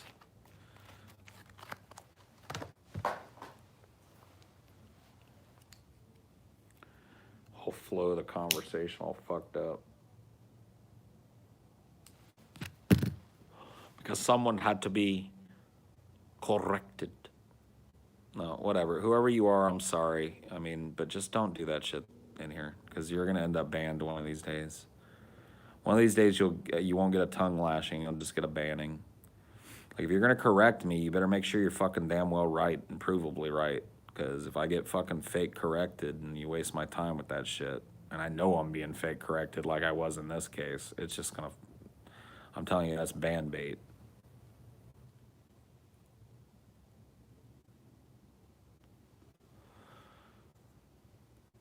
That's ban bait, dude. And that's all there is to it. Working a union job, there were some MAGA guys I could talk to and some come to consensus with. Working with people can really open the door for some people. Yeah, for sure, dude. That was kind of like what was at the core of all my, when I was really heavy into the union. And I'm not saying I'm not still there, but you guys have to understand, man. The union idea was born. It wasn't even my idea. I'm not saying it was my idea, but my kind of shift towards talking unionization was born out of frustration with people just going, "Oh yeah, well what do you want to do?" And it's just like, well, here's what I want to do, but guys, I got to be fucking dead ass honest with you. I really don't think it's gonna happen. Like, I really don't think that there is going to come, because there's so many components of this are dependent, like money, for example. We need somebody with a lot of money to back a new national labor movement, because that first and foremost is the most important thing. You cannot seed a union without money. You can't just start with like paltry union dues. You have to fucking see, because you have to spend money to convince those people to give you the dues. So there needs to be like an organization that starts with a core group of people, including a bunch of people who, whose job it is to infiltrate these factories, get jobs in them, and start fucking unionizing, start doing the job of organizing, feel out the temperament of people, establish yourself as a fucking leader. I mean, you're talking about putting a year or two of your life into making sure that that factory is behind you, and then walking out. And see, this is what I'm talking about. This is another reason why, like, the union thing has backburnered for me, because it's just like, if we're talking about really doing it and doing it effectively, it's years. It's going to take years of time. It's possible, but unfortunately, this fucking climate collapse shit, we don't have years. This looming economic collapse, we don't have years of time to figure this fucking shit out. And even if we do, figuring it out in the midst of a fucking collapsing economy, or a second pandemic, or any number of fucking climate disasters, like, you know what I mean?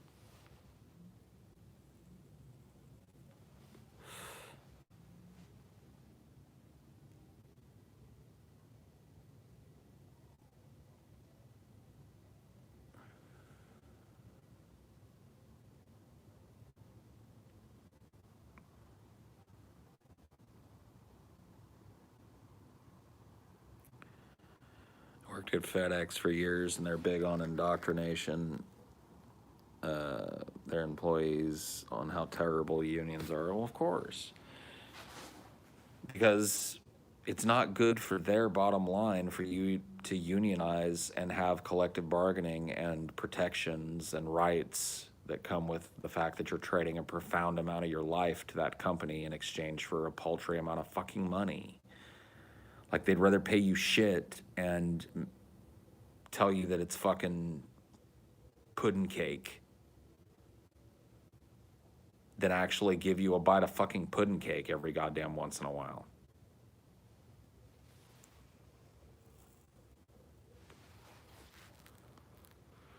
We also can't throw our hands in the air and walk away as if we won't face the consequences of any action or inaction. We got to do something. That's where it gets fuzzy for me. Well, I mean, that's where it's fuzzy for everybody.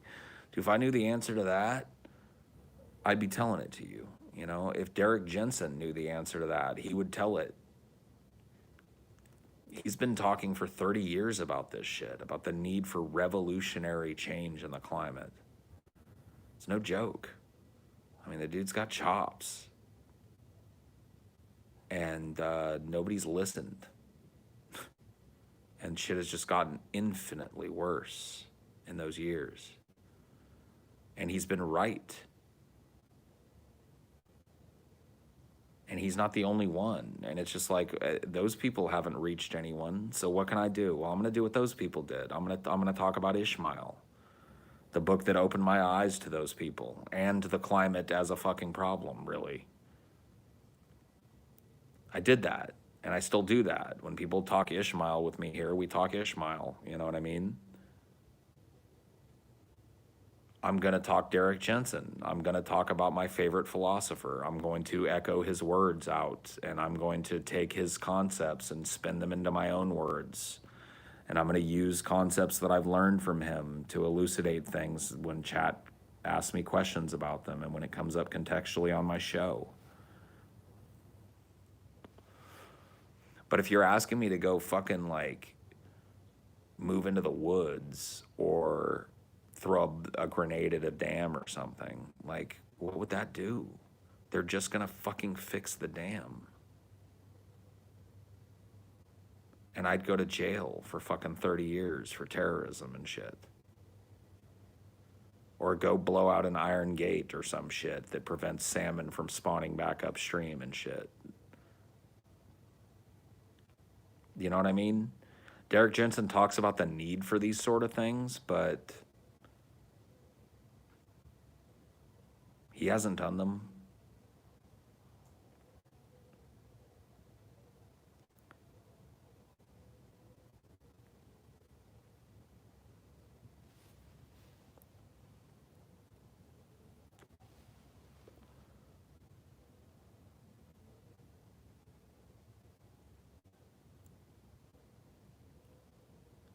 Where did things went so wrong? Whichever one of our ancestors had the fucking brilliant but fucking ultimately destructive idea to modernize farming, to like stop foraging for food and start planting it, and then started growing it in surplus and trading it for other goods and services, that person ruined the world and didn't even know it.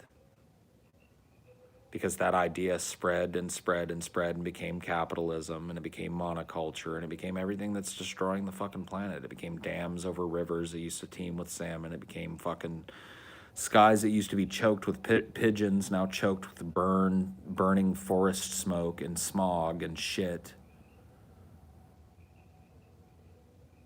You know what I mean? This is the message that Derek Jensen's been fucking drum beating for 20 years, 30 years, however long his career has been in doing this. And it's like, it's hopeless, but it's right. It's ultimately correct. There's nobody to, like, there's no other finger we can point. And everybody will say, man, like a lot of liberals, right? They'll look you right in the face and they'll be like, mankind is causing climate change and it is not a controversy. And what I like to say when people throw that at me or I hear somebody using that is,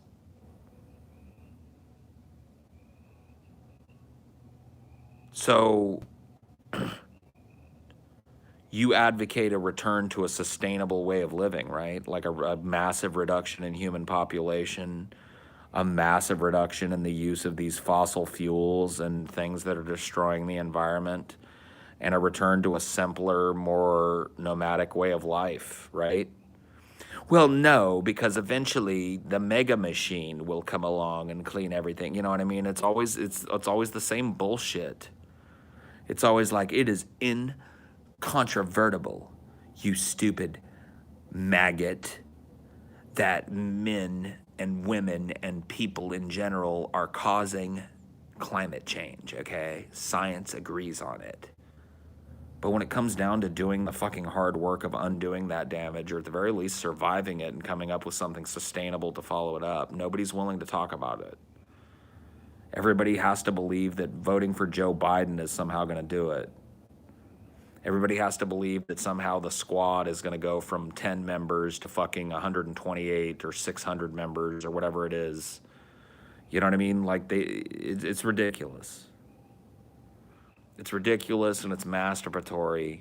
And I'd rather just tell you guys what I think is the truth than tell you what I think is a bunch of fiction. And I'll be honest with you, in my heart of hearts, when it comes to because I can only do so goddamn fucking much, dude.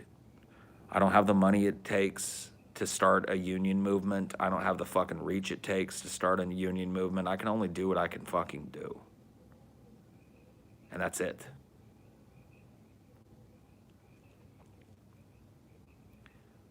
And I'll be honest with you, in my heart of hearts, I don't believe we're going to do it. It's like this. It's like the question that Derek Jensen asks at the beginning of his Endgame talk. Do you believe that this culture is going to transition itself voluntarily to a safe, sane, and sustainable way of living? Just flip the question on labor. Do you believe that in time to do any good, that 70% of Americans are going to forget the misinformation that they know about labor unionization and collective bargaining and be willing to step out onto the line as brothers and sisters and comrades in arms and stand in defiance of the giant corporations that are fucking killing this planet and take it back? No. No, I don't believe it. I get that, and I don't blame you, but my heart won't let me take the entire Ann Prim pill. I genuinely believe Jensen when he says we will not transition to a safe and sustainable way, but I gotta act. I mean, I don't blame you. Like, I'm not saying you're wrong to do what you got to do, and maybe the people that are preaching this like harm reduction thing, you know, I don't know, maybe they're right in some fucking way. I don't know. I'm not telling you I know the fucking truth. I'm telling you what I believe the truth to be. I believe that human beings are going to continue to grow in population. I believe that human beings are going to continue to exploit an ever wider expanse of their land base. I believe that human beings are going to denude further ecosystems of all life in pursuit of non-renewable resources. I believe that human beings are going to continue to war with one another in more and more appalling ways over those resources. And I believe that that is clearly our trajectory, that and the constant exploitation of the lower classes by the upper classes. So the Orwell quote, if you want to see the future of humanity, imagine a boot smashing into a human face forever. Like, that's basically what I see when I look at the future of humanity. And this climate change thing, it really is nature's way of correcting us. Correcting us. We must be corrected. We will not voluntarily, safely, or sanely transition to a sustainable way of life. We're not going to be smart and prepare ourselves for the collapse that we've already caused or prepare our children for it. We're just going to leave them to the wolves. So we must be corrected. You see.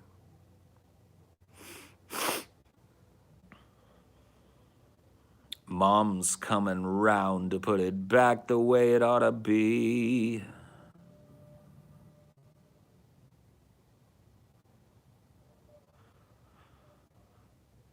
One great big festering neon distraction I have a suggestion to keep you all occupied. Learn to swim.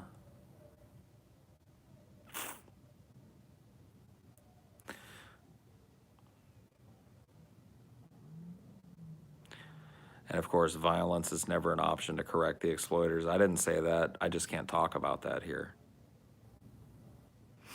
Do you think this planet has like 5 years of life? This planet probably has 5 billion years of life left on it. Does that life include us? No, probably not.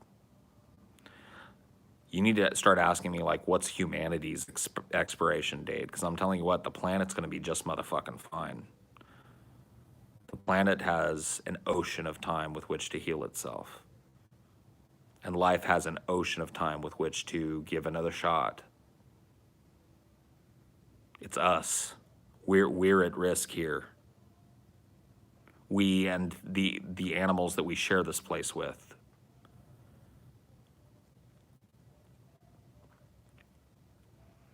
You give us 200 years, that might be a fucking, I don't know, that might be generous, but yeah.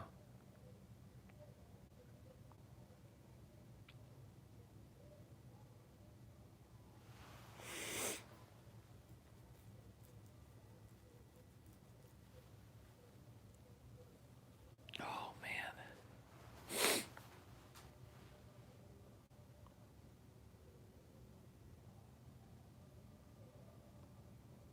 Paul, you were my favorite peasant, and I always enjoyed your rants most of all your stories. Well, thank you. It'll be funny when all our big ideas and religions saying everything was made just for us don't exist. I mean, I don't know if that'll ever not exist if humans are here.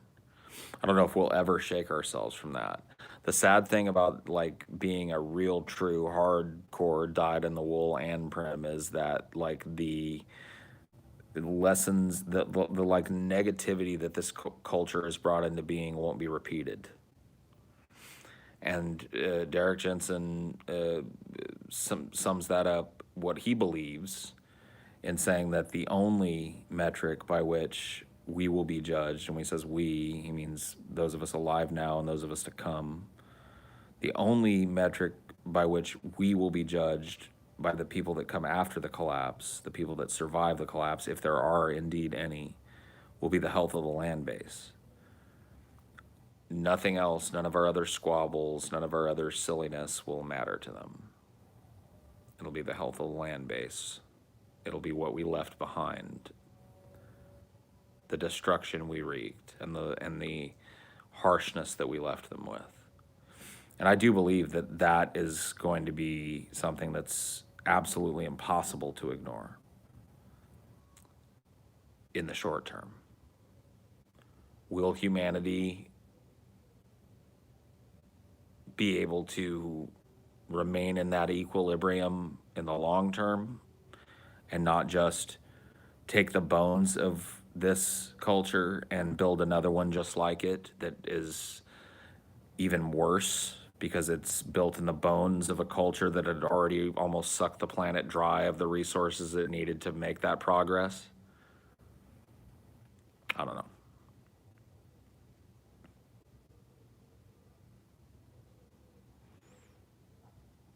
Throw a drop of optimism in and say we have one more golden age of good decisions before the planet throws us off. Okay. Well, thank you for your drop of optimism. I don't really see us moving towards a fucking golden age anytime goddamn fucking soon, but okay. Maybe so. Hey, maybe guys like me will be proved wrong in the end. Maybe all us naysayers will be tee-heed. In fact, I know we will.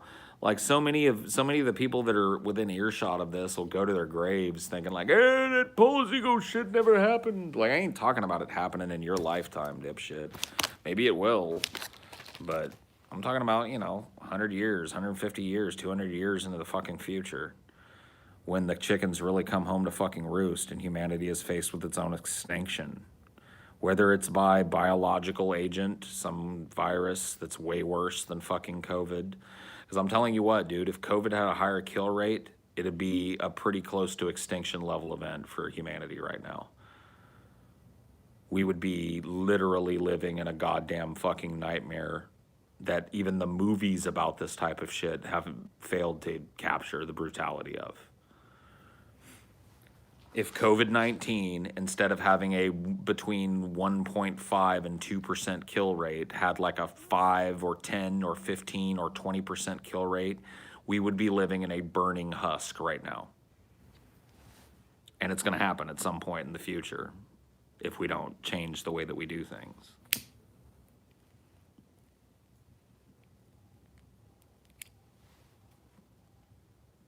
And if that was the only gun aimed at our head, I would go like, okay, well, yeah, maybe we can overcome that. But then there's the climate. Then there's our propensity to war with one another. Then there's, you know, just you name it. Sectarian division, both political and religious. Then there's nukes. There's all of these guns aimed right at the head of humanity, and we're all just pretending like they don't exist.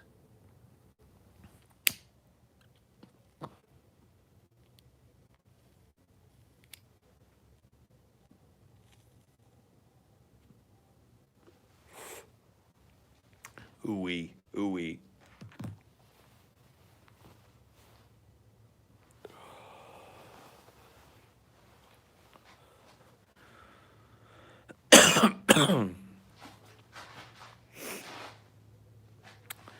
And, you know, if you want me to sit here and talk about, like, politics when this is what I believe to be the truth, I just can't do it for you, man. I'm sorry. Not anymore. I'll joke about it. I'll cover it on my little show, Flash Fried. But as far as me, like, spending my personal time sitting here and talking politics with you guys, just don't expect that shit in the future. Just don't. I'm not gonna do it. I don't believe that serves us any more than me sitting here fucking talking to you serves us, and I'd rather just sit here and talk to you about what I believe to be true than engage in another fruitless fucking conversation about something that I believe holds no answers whatsoever.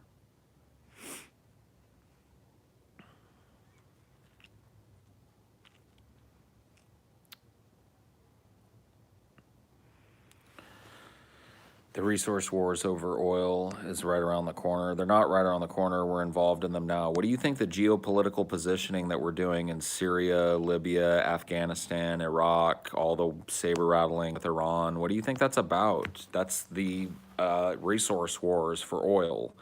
That is the United States and Russia positioning itself, or trying to position themselves geopolitically so that they have more control over those still oil-rich fields in those places.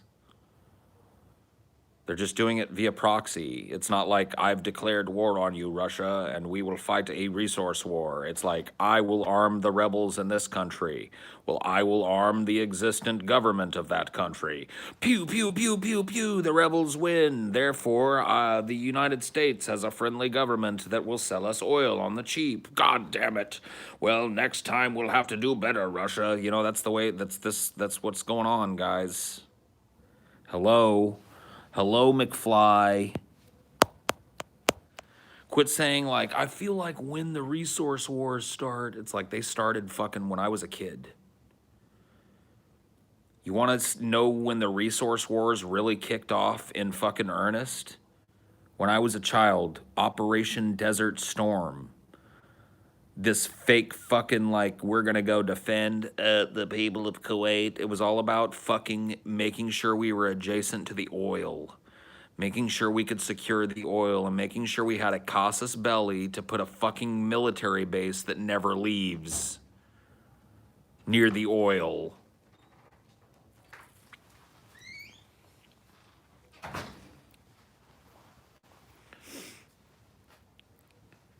So yeah, no, the resource wars have started.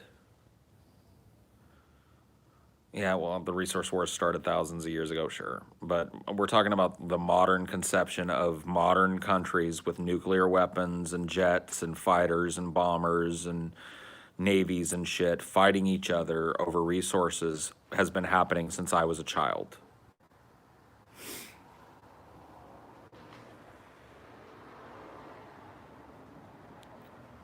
Yeah, well, the resource wars, also known as the entirety of human history. I almost want to lecture you just like I lectured that last person, but I'm not going to.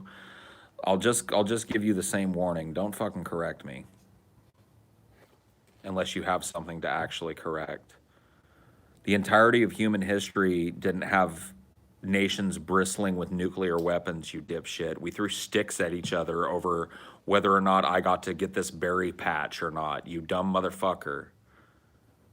It's different, obviously, in the modern era when you're talking about a dwindling natural resource that's literally the lifeblood of a giant octopus of global fucking culture that's all based around consumption of more and more and more and more. Endless consumption, endless growth.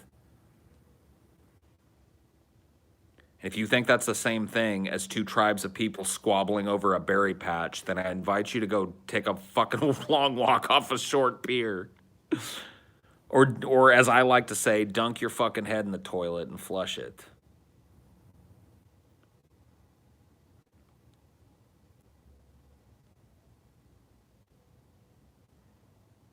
Give yourself a swirly. I mean, I don't know what to tell you.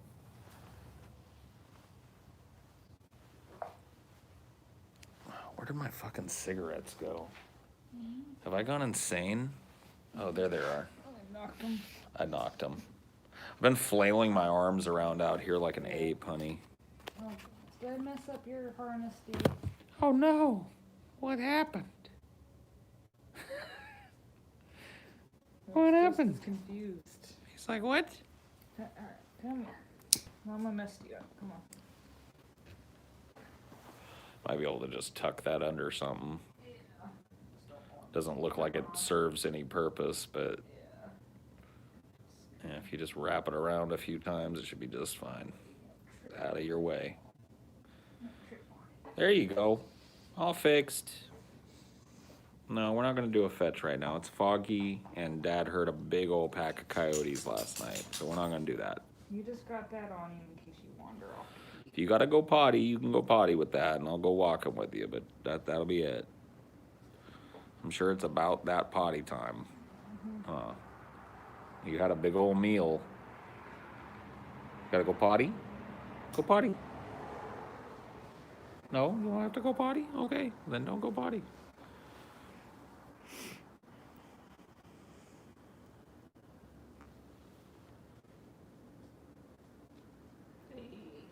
What? Audio. Audio? Awesome. Dinore.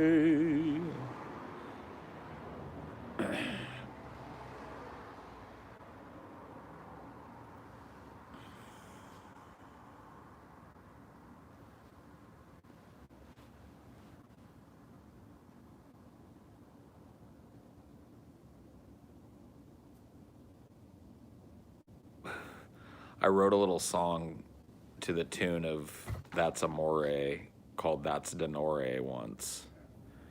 Just like joking around with, you know, TJ and Chelsea and all the people living in the tinderbox. And I can't remember the lyrics to it.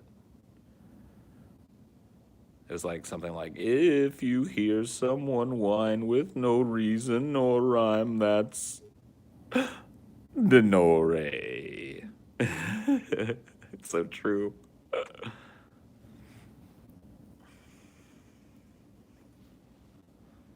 going through the fog, right?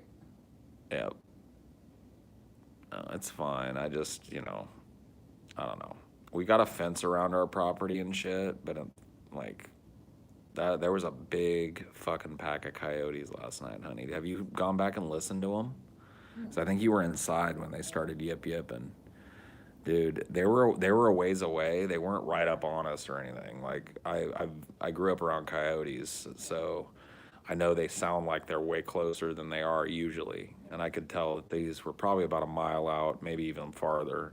But it was a big pack. There were probably, I want to say like at least, I don't know, some of you guys were listening and Reinhard, come here. he'll be okay. He's fine. He can sniff around. I mean, gonna see something sneaking up on him from here, but he's in the light. He's fine, but I just don't want him out on the edges of the property around the fence and shit. Because,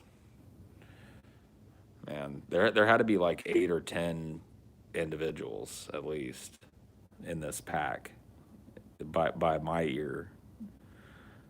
Maybe closer to 8, but that's still a pretty big old fucking pack of coyote.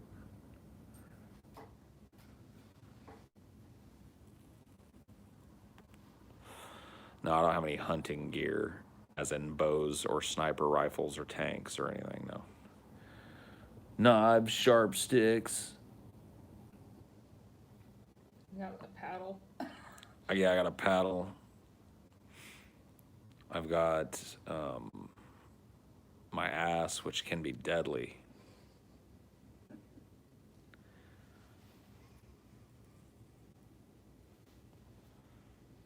You need a fire poker. A fire poker, oh yeah.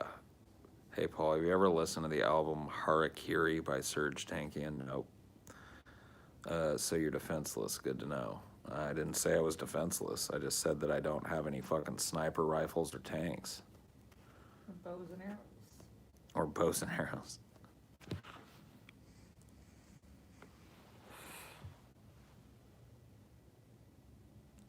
Nothing like waking up to a stream. Oh yeah. Oh yeah. I think it's funny how sawed-off shotguns are illegal, but they make shotgun pistols. I know. It is really weird, but I think that like people were using them to do really horrible things to each other. It was like what the gangsters used was what was banned. That dude, the Iceman, Yeah. that used to be one of his preferred methods of killing people, would be he would pull up next to somebody on his motorcycle, and they'd stop at a stoplight, and he would just take out a sawed-off shotgun and blow their head off and then just drive off. And it's like, fuck.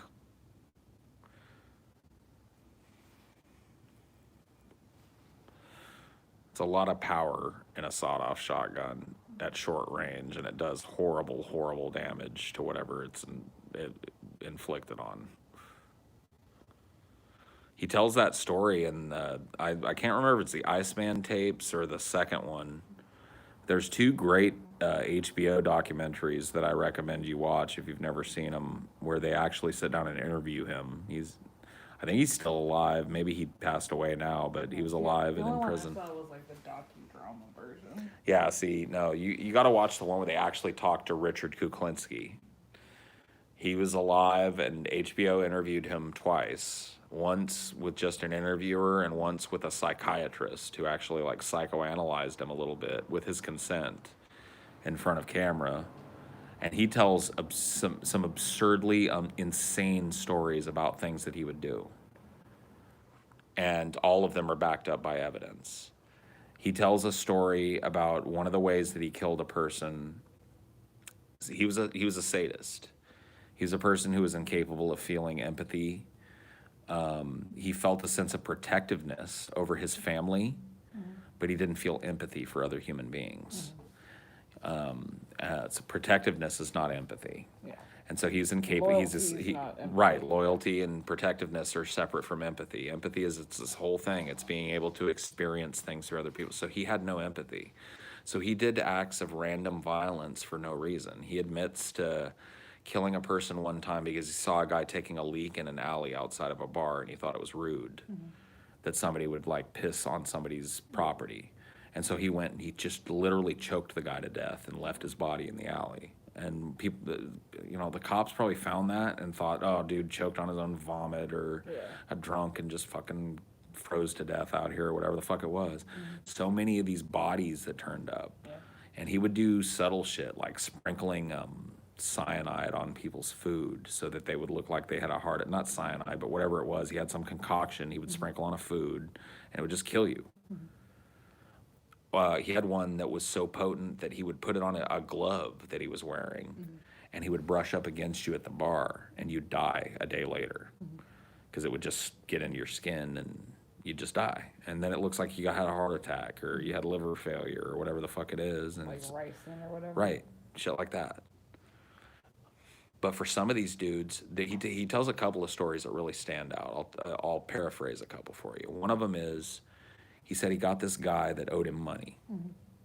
And the guy had been dodging him or whatever, and he just had decided, like, he's not going to give me my money, so I'm going to kill him. So he took this dude into this room and tied him to a chair, and the guy was begging for his life and praying, like the rosary and shit. And so Richard Kuklinski listened to this guy praying, and he said, you know what? I'm going to do you a favor, man. He said, I'm going to leave the room for an hour, and I'm going to give your God an hour to save you. And then I'm going to come back, and I'm going to fucking kill you if you're still here. And that's what he did. He left that dude in there for a fucking hour just out of a sense of sadism. And then came back in and killed him. He tied somebody up and took him to a cave out in the wilderness and had a bunch of rats that he had starved, blocked off the cave and released the rats into the cave with the person tied up and let them be eaten. And he set up a camera. So there's footage of it. So he was a fucking insane individual. And that was one of the ways that, like that first way that I mentioned with the sawed-off shotgun, that was one of the ways that he would do it quick and clean and easy, and in a way that, like, back in the day, there were no cameras on everything. Yeah.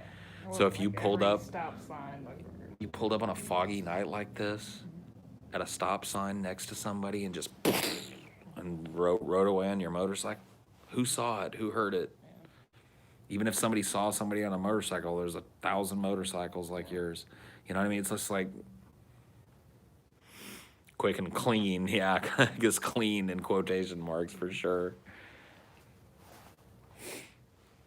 Yeah, listening to those interviews are fucking insane, dude. Really, really interesting if you're interested in psychopaths and serial killers and stuff like that, because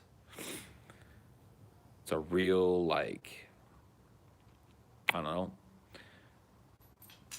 just a real look at somebody that's on the very fringe.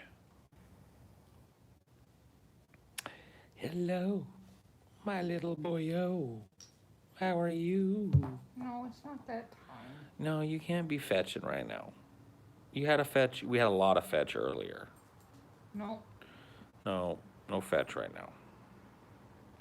Yeah, I watched Mindhunter. I liked it.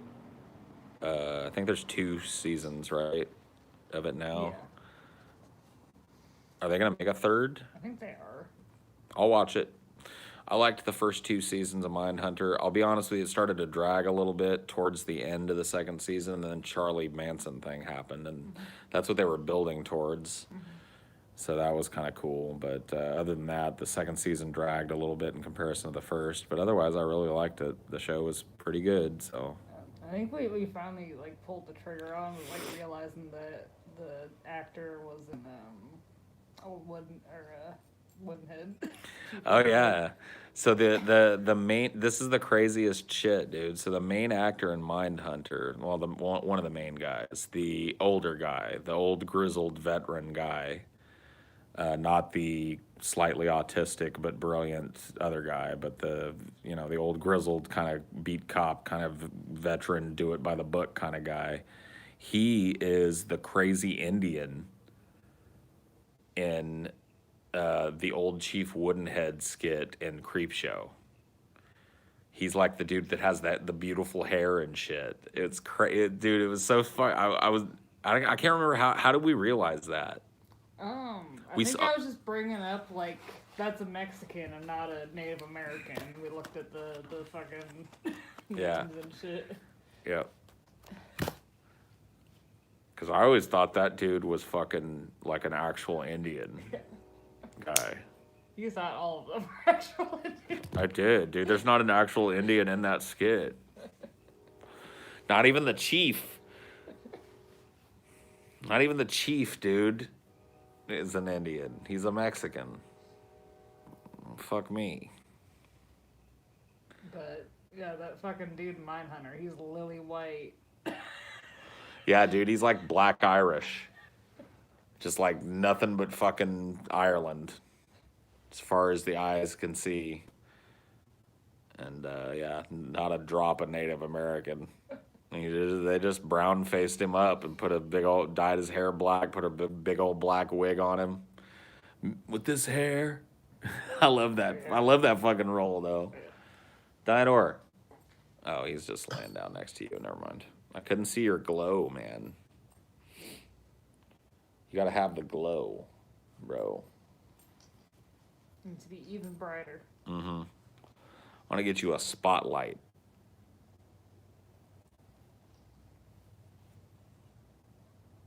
And a defense system that launches missiles at any coyotes that come too close. Then you can roam as you please, bud.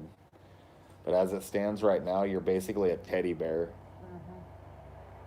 Like, honestly, you couldn't defend yourself against a goddamn rat, let alone a fucking pack of coyotes. So I gotta take care of you. Sorry, I gotta watch after you, man. Oops. That's how those slippers cut them holes. Yep. Are there animals that disturb you like insects? Like some parasitic animals, like parasitic worms and parasitic wasps, and just like like really the only animals that I have any contempt for are animals that occupy no place on the food chain, that are actually just like non-symbiotic animals that are just total fucking vampires that hurt and cripple a whole species or a whole entire river or a whole entire area of animals. Like mosquitoes, for example. They occupy a place on the food chain that scientists pretty much agree would be completely and utterly fucking like not even noticed if they disappeared. They're not the basis of any species' diet. The species that do eat them would find plenty of food elsewhere. You know, populations would adjust maybe a little bit. But all in all, if they disappeared off the fucking planet, nothing but good would happen for most animals because they do nothing but spread disease and cause misery. Same thing for like some of these like parasitic worms and shit. Parasitic mites and lice and shit like that. Like the louse is not the basis of any part of the food chain. In fact, the human head louse literally has evolved to do nothing but hold on to human hair. So it only exists to feed on the blood of a human scalp. There's no animal that comes along and eats it off for us. We don't farm them. They're not of any use to us at all. They're just literally a parasite that exists solely to feed on us. And there are so many of things like that, like bot flies. Bot flies are an animal that literally just is a parasitic animal. It lays its larva in something's eyeball, and it just eats, like the larva eats the eyeball. Like, it'll do like little kittens and stuff, birds. So like I only have contempt for animals like that. Like, and it's not really even contempt, because the truth of the matter is that they're part of the circle of life. Like the animal that suffers and dies because it had a botfly infection that became septic is eaten by a bunch of animals that are on the food. You know what I mean? So it's like maybe they're just like herd culling kind of thing.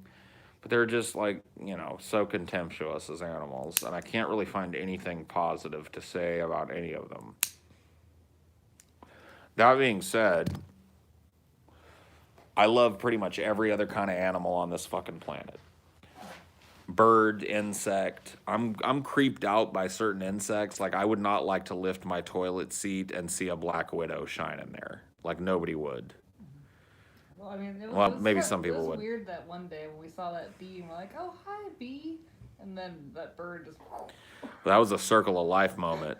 Dude, we were sitting out here just chit-chatting and smoking our pipes, and this bee comes flying by, right? And it's like, zzz, I think Amelia, like, shoot it with her hand, and it went, and it went off towards that bush, and we were like, bye, bee. And then all of a sudden, a bird flew out of that bush, and we heard this snip, and that bird went right back in the bush, and we were like, really, bye, bee. Like, that was it for him. That was the last buzz that he ever buzzed, you know what I mean? No, I don't have contempt for any other animal on this planet. Even the predatory ones, like, you know, sharks and shit that people are usually scared of. I'm fascinated. I think they're beautiful creatures. I would love to do a shark dive one day, where it's like you go down in the cage and you get that kind of up close experience being around them. I love them. I love all sea creatures, even the ugly ones. Even the ugliest of them. I'm fascinated by anglerfish, and I'm fascinated by the deep sea creatures that have evolved these extreme ways of surviving down there and these extreme ways of looking that are suited to that environment.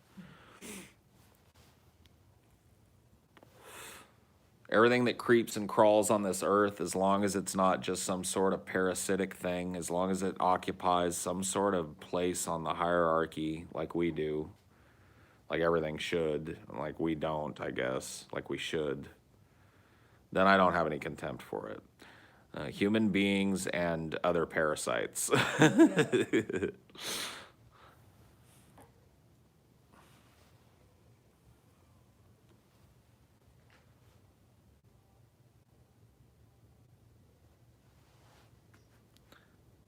Anything in nature is part of nature's puzzle. Sure. He's over there. Where's Pinko? He's right Hey, Pinko. Jingle, jangle, jingle, Pinko. How you doing?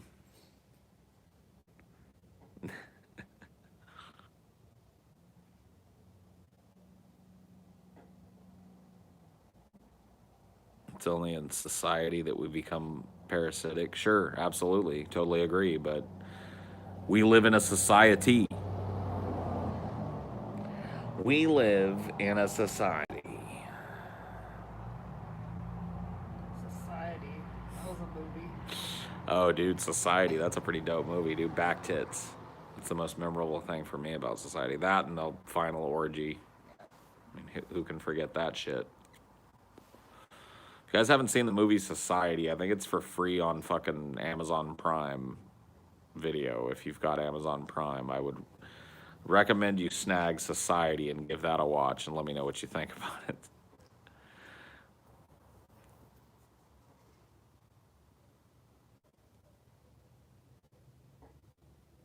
You live above society? Oh, okay.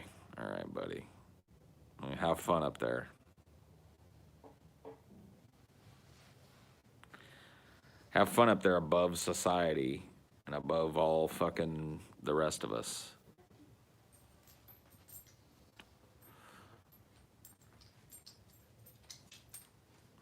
I guess we're all above his presence.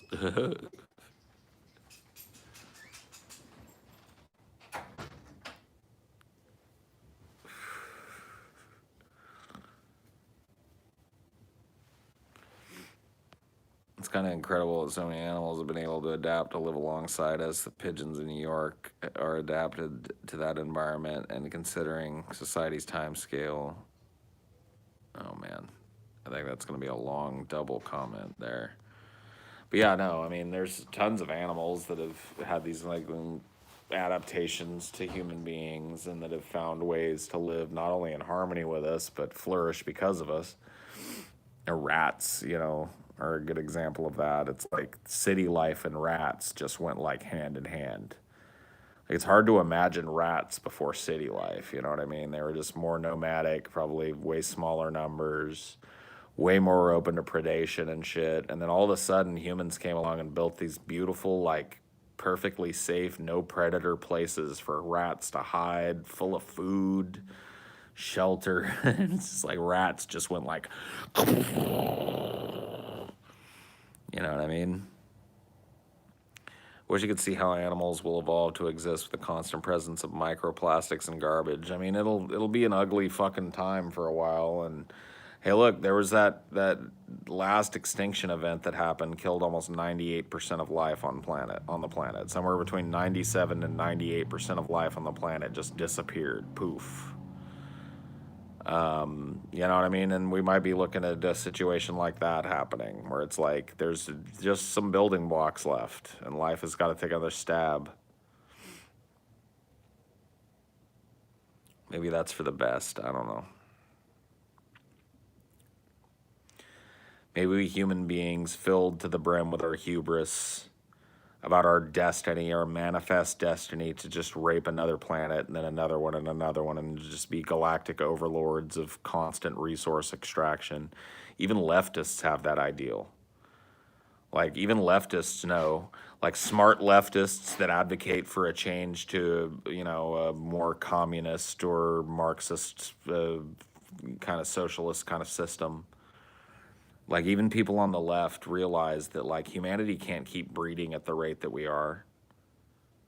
Like, there's only so much to go around. There's only so much time that we have to solve these fucking problems. And yet, they still think it can be fixed. It can be fixed, bro, because the alternative is just admitting that we fucked it. The alternative is, like, actually facing the problem, so we don't want to do that. So let's go like, oh, yeah, you know, vote for Biden. Oh, yeah, vote for whoever comes after Biden. Oh, well, yeah, not the best candidate, but whatever, man. We got to do the lesser two evils. The planet just keeps getting butt fucked. You know, the writing's on the wall. And I happen to think that me sitting here and talking to you guys for hours and hours on end is just as much impact as you going out and voting for a fucking corporatist that's going to rape the world. You know, somewhere between 0 and maybe a negative impact.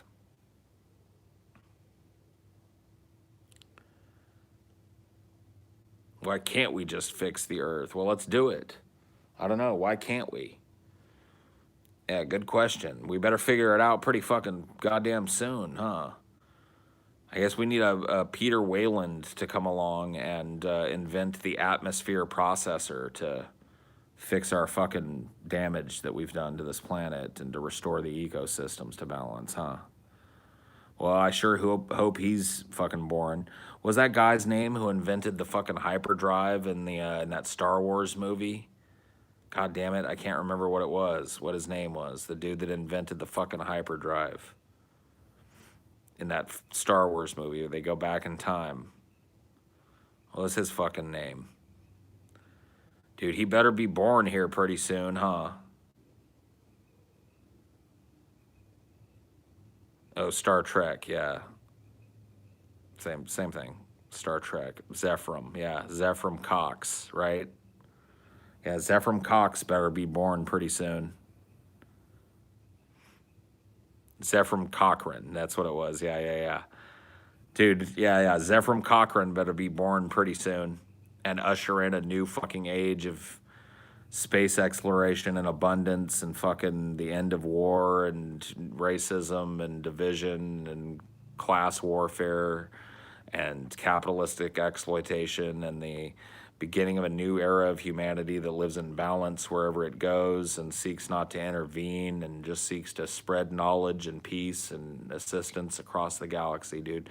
Zephram Cochrane better be born tomorrow or some shit, because I don't think we got much longer than about 40 or 50 fucking years. And by that time, he'll have invented the hyperdrive, right?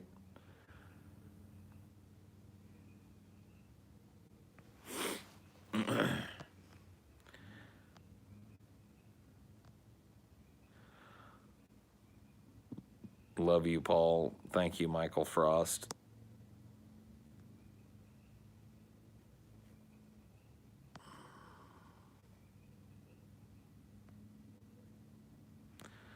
Star Trek and Star Wars are not the same thing, Paul. Thank you, Mr. Naughty Praise, for the correction. I appreciate that. You're right. You're right. I did say same difference, and I shouldn't have said that. I really shouldn't have said that. All right, well, I'm going to go ahead and end this now. Thank you guys for watching. I appreciate it.